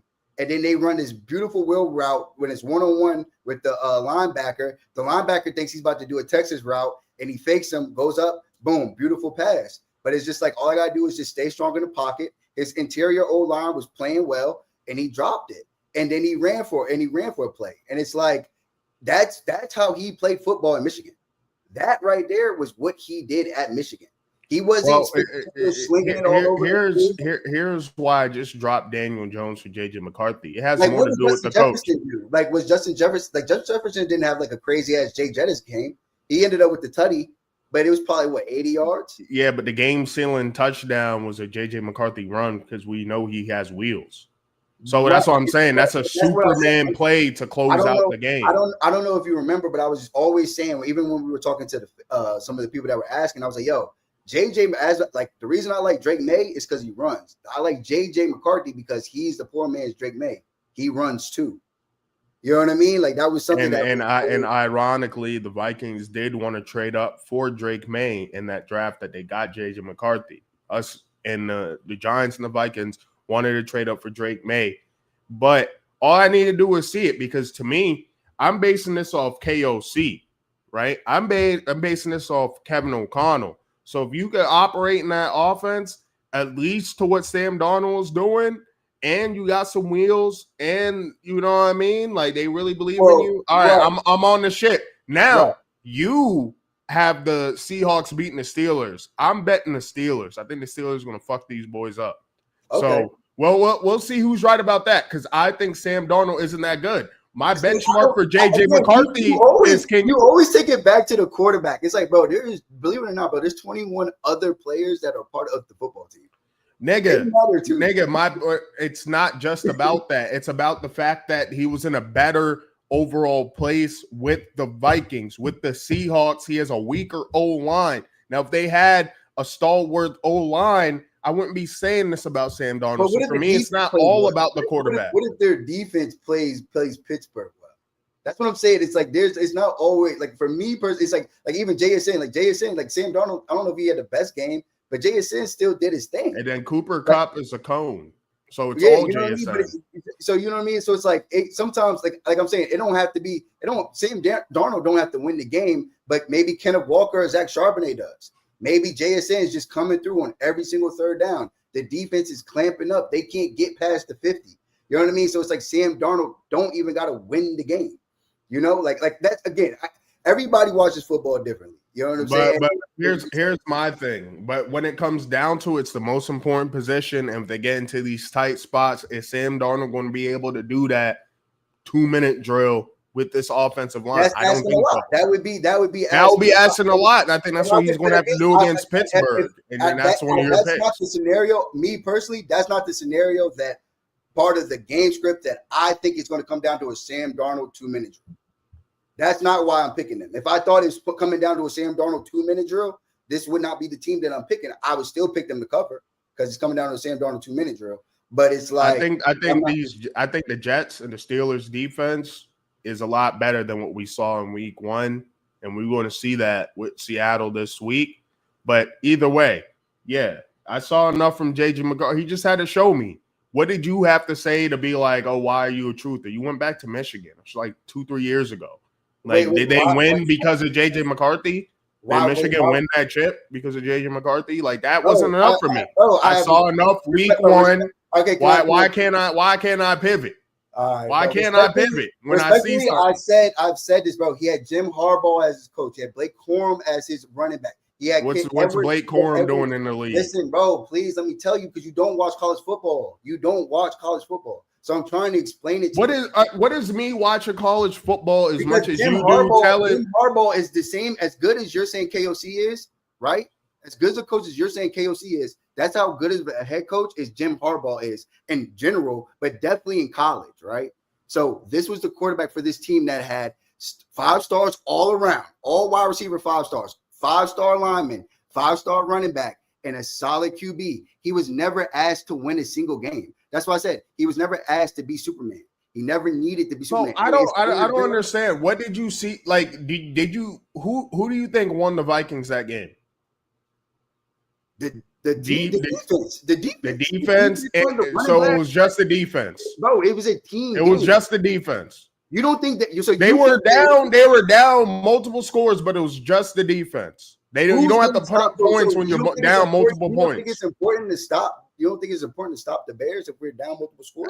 I think it's the defense and J.J. McCarthy, because for a rookie, he's a glorified rookie. For him to throw a pick 6 and come back, and KOC still has confidence in him. He still has confidence in himself, and he came back. He has so much confidence in him. Aaron Rodgers called his phone and said, "Yo, I have to give J.J. McCarthy this chance." He had so much confidence in him that he's cool. With Aaron for one, why are you acting like you're high on Aaron Rodgers? One part of that, if Aaron Rodgers wasn't a nutcase, they might have still brought in Aaron Rodgers. It's so weird. I like, this is why I don't really argue with people and shit. But it's like, yo, this conversation has nothing to do with me being high on Aaron Rodgers. But Aaron Rodgers and KOC have a relationship, right? And Aaron Rodgers is a free agent, and he's considering going to the Vikings because of the way that the team is set up. And he hits KOC up and says, yo, I'm considering sliding through. We already know if Aaron Rodgers wants to come through, why does he want to come through? To be the starting quarterback. Okay, the head coach says, hey, man, I really would love for you to be here, and I really appreciate it. But respectfully, I have to let you know, I'm going to give JJ this chance. I'm going to give him this opportunity. So if you come here, you're going to have to be the backup. So that has nothing to do with how I feel about Aaron Rodgers. It doesn't have to do about anybody else. But this offensive-minded head coach has a relationship with this decent quarterback, at least. It can go up or down any way you want it to go. But we know he's at least decent. And he says, yo, I have to give this opportunity to JJ. That right there was all I needed to know, that he believes. That wasn't the whole story of the offseason, my nigga. This nigga Aaron Rodgers is a nutcase. If he was like just very easy to predict. We don't know what they would have did. So you're telling half of the story. Okay, but you're telling half of the story. I don't think it's just all right. We just want to give JJ the shits. I don't think that's all it was, to be honest. I think it has to do with some of Aaron Rodgers' temperament. I believe it was, because if they didn't, I don't think it was the whole story. I don't think it's the whole you script. Bring back Sam Darnold. But it was like, nah, instead of bringing back Sam Darnold, we're going to use that money to bolster our interior offensive line, and we're going to give this guy our shot. They were going to give him a shot. I know you said you heard rumblings that he apparently wasn't good or whatever. I never heard that. I only heard that. I didn't hear. I heard no. Yeah. It's for one. It's not rumblings.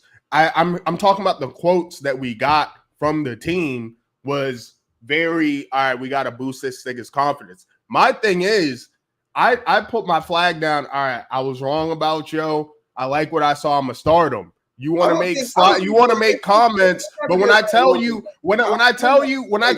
oh, what about Daniel Jones? You text me back, oh, what are you, a Colts fan, nigga? Are you a Vikings fan? What are we talking about? No, I own up to when I'm wrong. You don't own up to when you're wrong about shit. But now you want to make sly comments. Like, stop it, bro. What's your comments on the Colts, nigga? You had the Dolphins to win. Nigga, you worried about my quarterback in a league. I said I called it. I called it the right way. Colts are going to go off against the Dolphins. Now I'm pivoting to JJ McCarthy. Oh well, nigga, are you a Vikings fan? Because that's what you would say to me if the roles were reversed. You can't own up when you're wrong about shit. I'll own up to when I'm wrong about shit. That's no problem. That's no problem for me. It's just funny because me personally. No, it's just funny to me that when I hit you and tell you that you were wrong about Daniel Jones week one, and you said, what did you say? What did you say? Austin, what did you say? You said if Tyler Shuck was there, he would start over Anthony Richardson. Maybe Anthony Richardson sucks. Yes. Okay, but that's not what you said week one, so were you wrong? Bro, wait. Were you wrong about Daniel Jones? Wait, so Daniel Jones. Were you wrong about Daniel Jones? Were you wrong about Daniel Jones? Daniel Jones still sucks. Yes. So he still sucks. So he still sucks. Daniel Jones still sucks. He still sucks. Okay, cool. Yeah. Okay, so they would have talked. So they just started Daniel Jones because he's not better than Anthony Richardson. That's what you were saying. I think he still sucks. Wait. Okay, so you still think Anthony Richardson should be the starter? You still think Anthony Richardson should be the starter over Daniel Jones because that's what you thought week one. No. I think that. Okay, so now are we talking about the actual? Nigga, this is what I mean. You can't just be like, yeah, I was wrong week one, whatever. You have to pivot your point and be like, oh well, no, I wasn't wrong. Because what I meant was this, and what I meant was that. I could do that with JJ McCarthy too, but I'm not going to do that. I'm going to just be like, yeah, I like what I saw. I'm pivoting. I was wrong. You always have to avoid the I was wrong part. No. You're wrong about Anthony Richardson. That nigga is not better than Daniel Jones present day. You're wrong about that. Say it. But then Anthony Richardson is ass. Bro, yes. No, but he sucks worse. He sucks worse, and you thought he should start over him. Bro, yes or no? Anthony Richardson. You thought they started Daniel Jones for no reason. You thought Anthony Richardson was better, and they just started Daniel Jones for shits and giggles because he's tall and white. That's what you thought. Like, stop it. If you're listen, I'm not going to get on you, but it's just like, bro, I own up to my shit. Own up to your shit. Are you a Vikings fan? What are we talking about? I said I was right. The game that you were wrong about, you had the Dolphins, and they got blown out, and they look embarrassing. I started Daniel Jones, and I just dropped him, and then I got JJ McCarthy. You want to make some comments, nigga? Make some comments about you being wrong about Daniel Jones, nigga. Make some comments about you being wrong about the Colts. Wait, I went 2-1. Was they one of my top 3 picks? Were they one of my top 3? Was it the reason that I lost? The Colts game wasn't one of my picks either, but I know what your opinion was on it. Doesn't matter. Your take on it was still the Dolphins. Your take on it was Anthony Richardson is better than Daniel Jones. No, I never said. I said see, this is what I mean, though. This is what I mean. Like you just switch up your take. You shift it. Why did you think Anthony Richardson? Why did you think Daniel Jones got the start? Because he was tall and white and he plays the game around. No, bro. First of all, you can bring up the clip. I'm about to start having clips ready for you, bro. Yeah, have them ready. I'm about to start having them ready for you for these takes, bro. Because I never sent you the clip, but I literally told you I'm gonna send it to you, and that's my bad because I didn't send it to you. But I was like, yo, I've been watching a dude talk about a QB battle, and I'm gonna send it to you because actually. No, it had nothing to do with it. It had everything to do with why they decide to pick the player they decide to pick.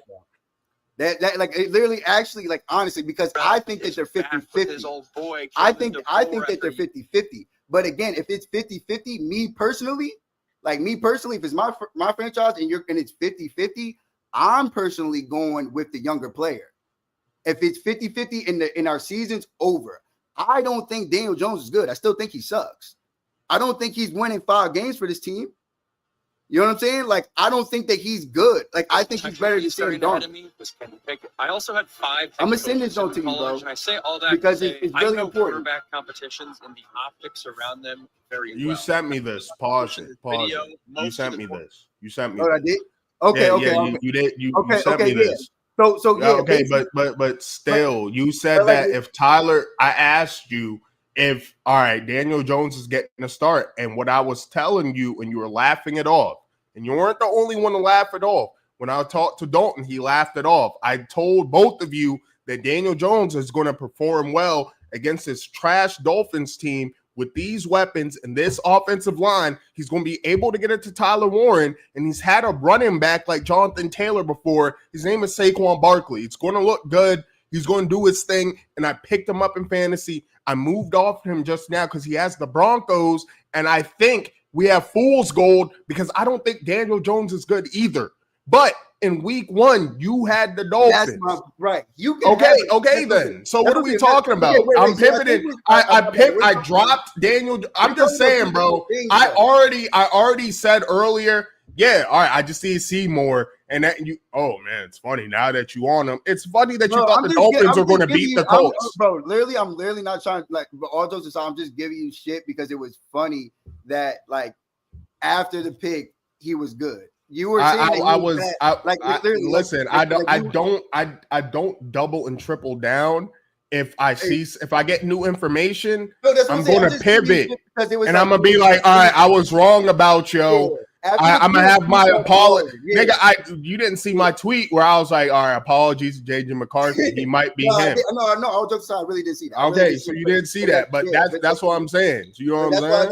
That's it. That's why I was just giving you shit because before the game, you're like, "Man, I don't think Buddy's good. I don't think he's good." Yeah, I didn't think he was good. And then I knew that I know you, so I know exactly how you probably were. The moment that motherfucker threw that pick 6, I knew you probably would let Buddy have it. Then, yeah. I was, and then I was like, "Oh nah, he might be him." It wasn't like that. I'm not a stickler on that because at the end of the day, when you do this shit, bro, you're gonna be right, you're gonna be wrong.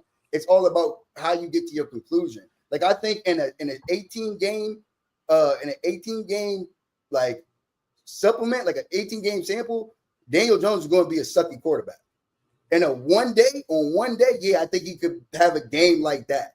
But shouldn't you be applauding my mindset for hopping on him when he was doing his thing? And then I dropped him.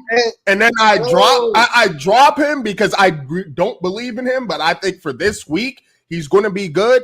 Boom, start him. 30 points damn near. All right. I'm all for you. I don't think, nigga. I could have. Other niggas. Other fantasy players. Oh no, I'm starting Daniel Jones every week. Nigga, I dropped. He's not on my team no more. Motherfuckers not doing that. If they were ballsy enough to start him, they're not ballsy enough to start him again. Because you have to already be sharp to even run that play. So it's like those like. Thank you. Oh. That's what I'm saying. You like Elias. You want me? I forget. Y'all want credit. You and Elias. I gotta get No. I don't need credit. I need you to own up to when you're wrong about shit instead of shifting. Because if you could give me shit, You can give me shit. I don't care about you giving me shit. But when I give you shit, it's, damn, what are you, a Colts fan? When I'm telling you, oh, Daniel Jones is actually playing well. Oh, you a Colts fan? Like, bro, what are we talking about? You know Daniel Jones still sucks though. Nigga, but you had the Dolphins winning. I did. Okay, then. So I knew he was good enough to beat the brakes off these niggas, which is why I picked him up and started him. I thought the Dolphins had something, bro. I thought they were going to have some, like they had no fight. Like they have nothing, bro. They don't even respect their coach. So I didn't think they were going to have shit. That's what I mean. Like I didn't know it was that bad because like I'm saying, people had that feeling about my team, and I'm like, nah, bro, we about to show y'all some shit. We about to show y'all some shit. You compare shit to the Cowboys too much. Dolphins are not the Cowboys, bro. I compare shit to what I know around what I know. I only know what I know. I don't know other people's organizations, but I base it off of the thing that I follow the closest. And I don't when it comes to my team, bro, you know what I'm saying? Like I know my football team, but I don't know the Miami Dolphins. But I'm assuming like, damn, hey, listen, that's all I need. You called me sharp. That's all I needed to hear. As long as you call me sharp for my move, you called me sharp. Nope, we got that shit documented. I'm sharp now. Yeah.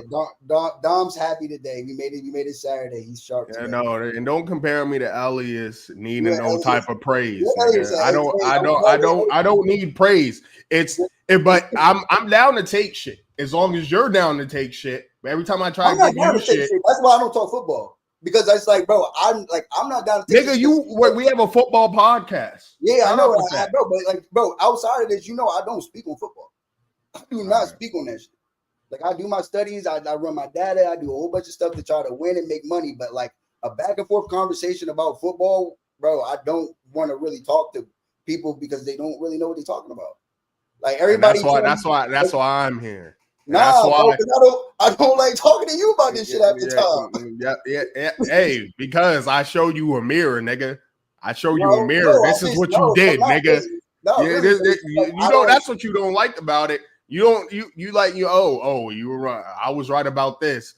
But what were you wrong about? You know how we're gonna open this up for you. We wanna really need to have that what we were right, what we were wrong shit with the matter with the lot. We're gonna have to Harper. Nigga, I don't need praise. But if you're gonna give me shit, you gotta be able to take shit.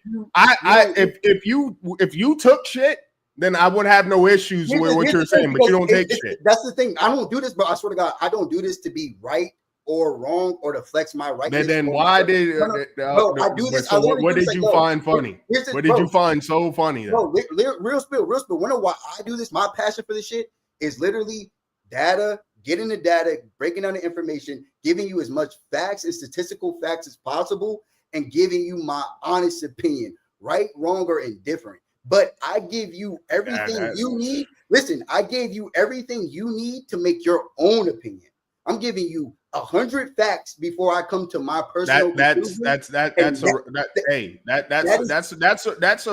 That's the irrelevance of what we were just talking about. I don't give a fuck about no being right. I don't care. Then what did you find so? What did you find so funny then? Because I found it funny because I know you, so I know when he threw that pick. I know you was running that victory lap early, that quick victory lap. I know you got to get those tweets off. Yeah. But once he showed out, do you think I was like I just crawled into a ball? No. If you know me, then I changed the okay. That's what I wanted to see. I'm on the McCarthy train. I'm gonna hop on it now instead of other people who would hop on it after week 5 and they had to finally eat crow after what they seen because they want to be so right about their original take. That's not me. Yeah, see, I don't care about a take. It's like, yo, I'm gonna present what is true about this shit. Then why do you care about my take? No. Because that's the second time you said something about the JJ McCarthy thing. That's why I had to get on you. Because Speaking of Falcons, Vikings, like, oh, you were wrong about this. But it's like, bro, all right, but like, bro, just because you did it in a more little sly way, that was your second time. You had 2 strikes with me to bring that up. I don't even say shit, but I make a lot of money betting. I don't say a fucking word because I don't Like it's not. You should say business. more about it. No, because it's not nobody's business, dog. Like it's it's the people's business. No, we need credibility. Yes, it is, nigga. It's not nobody's business, bro. Like, yeah, I was wrong about this thing. Okay, but like I bet both sides, right? So like regardless, you see that's deflecting from your wrongs. It's I was wrong about this, but no, you have to add in what you're right about. That's what I'm talking about. If I'm in the business of making money, I'm betting on if I thought we're not even really. I thought we were talking about bets tomorrow, bro. So why are we even talking about bets right now? We're talking. That's what I mean. So what did I react to? You said, "Oh, that's funny about James McCarthy." Were we talking bets or were we talking about performance? I'm just saying that's the player I expected to see though. Like I don't think he's outstanding. Like I don't think that he's ready to like ball in a shootout, but like that's what they do at Michigan. Like literally, that's how they play football at Michigan. Okay, so what did you expect from Daniel Jones? Week 1. What I expected for Daniel Jones is for it to be a run-heavy scheme and for him to dink and dunk it to the tight end, Tyler Warren. Which literally the entire draft I targeted Tyler Warren because I was like, the one thing about Daniel Jones is he can get the ball to the tight end. So it's like that's what I mean. That's what I'm talking about. That's what I'm talking about. Hold on. I'm talking about. If Anthony Richardson could do that so well and he has more upside and he's younger, why didn't they start him? You made it sound like Anthony Richardson wasn't starting because of some. They might just not like the guy. The Colts about to go to the NFL. You think they about to do some shit? You really think they about to make some shake? I think they're a team that could beat up on average or lesser teams. Yeah, I think they could. So what do you think? Because of their roster, didn't you just say it's not just on the quarterback? Because of their roster and their division, yes, they're definitely going to win more than 5 games. Yes, 1,000%. Yes. All right. Let's get into this Vikings Falcons and wrap up because we got UFC, we got the Crawford fight. We got Crawford, Canelo. We got a nice UFC card. But speaking of JJ McCarthy, man, I think speaking of, here's my team now. This is the team that had Daniel Jones on. You see it? Yeah. You see it? Travion Henderson, Jonathan Taylor. I was like, give me that stack with Daniel Jones. George Kittle went out for me, so I got Harold Fannin, Neighbors, Ibuka, Sutton, Vikings defense, Cam Little. We're going to give Justin the beats here. We don't listen to win probabilities and projections. I'm projected to whoop this nigga's ass in my mind. And even if I don't, I have Mike Evans in another league. And we're going to get busy. I also have Dicker the kicker. But anyway, this game, these are similar teams to me. To be honest, these are similar teams to me.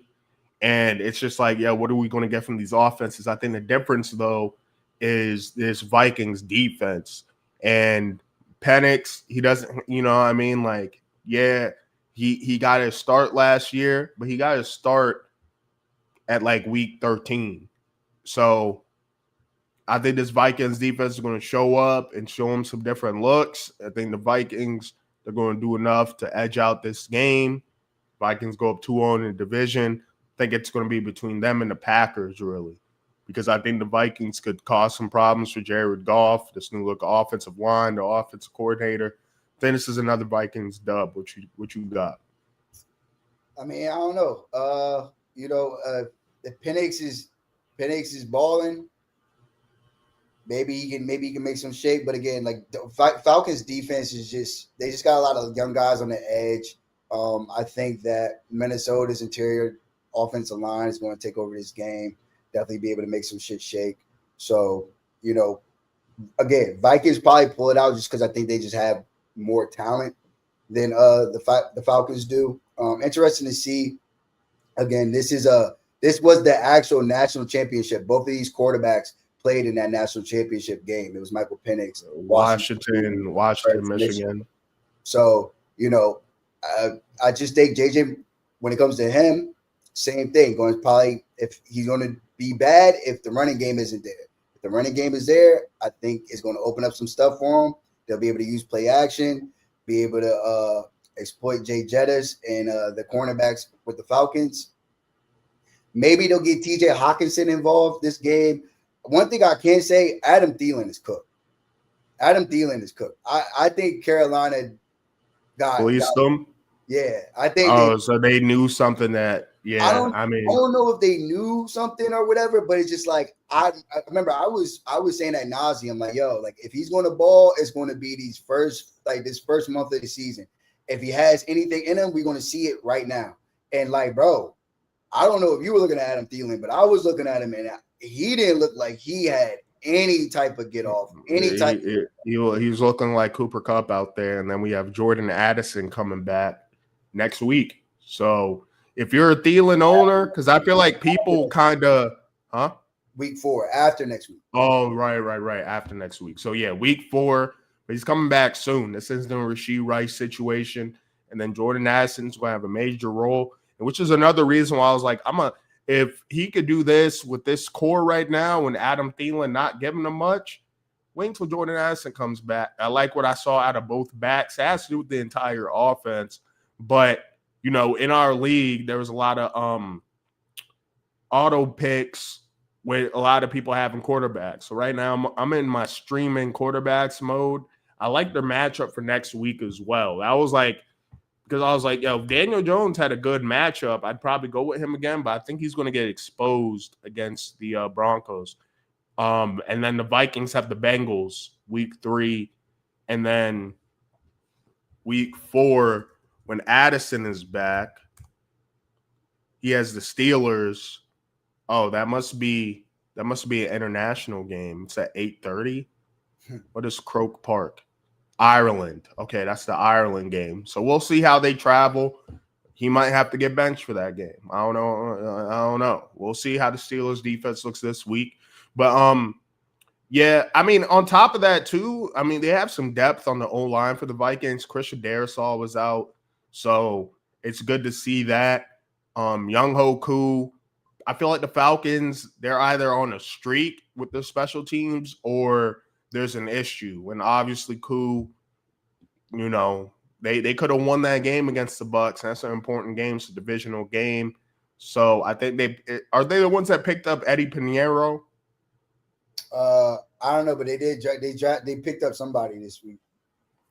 They definitely picked up. And I trust in that Vikings kicker a lot more. I think his name's like Will Richard or some shit like that. So overall, it's just a more buttoned up team where the Falcons just have this history of just some issues and some schematic stuff. Yeah, we just again with the Falcons. With the Falcons, I think they'll be in a run in the winner division. They definitely had a tough loss, and they don't want to go down 0-2. But hey. We'll see. It's gonna be a fun game to watch, especially for the Monday night game. The Sunday night game. So I'm ready for it. Yeah, this is gonna be a good game. Plus, got a lot of players in here. Bijan, and like I said, we'll get into these player props tomorrow afternoon. But that's our takeaways from that. Besides that, over under 44.5. I think that shit could hit. I think the Falcons have enough talent on offense to do something. And I'm just not sure about that defense stopping them. I think they get down early and they could get some garbage time shit going. That 3.5 though, that hook, not a fan of it. I could see this being like Vikings win 3 points and you're not looking good there. I'd rather just take the Vikings money line, to be honest. Yeah, there's another game. This game's not on my card at all. Just enjoying this one. Yeah, but I'm telling you, I'm this year. I'm only striking on the stuff that I'm like, all right, I'm really really comfortable with it. I don't need action on every single game. You know what I mean? So I'm like, all right, pick my little 3 or 4. Study and research them. Yeah, study and research them. See what I like. See if I don't like it. If I don't like nothing, I don't like nothing. Yeah, I feel like this week too, I don't like a lot this week anyway. Like these matchups are kind of funny, and it's only week 2. So like you said, they don't know themselves. We don't know who they are for a lot of these games. So I know you're antsy to bet out there. Be calm, be cautious. I like that. In terms of player props, I'm into that Ravens game, Ravens-Browns. I think that's a good one to get on.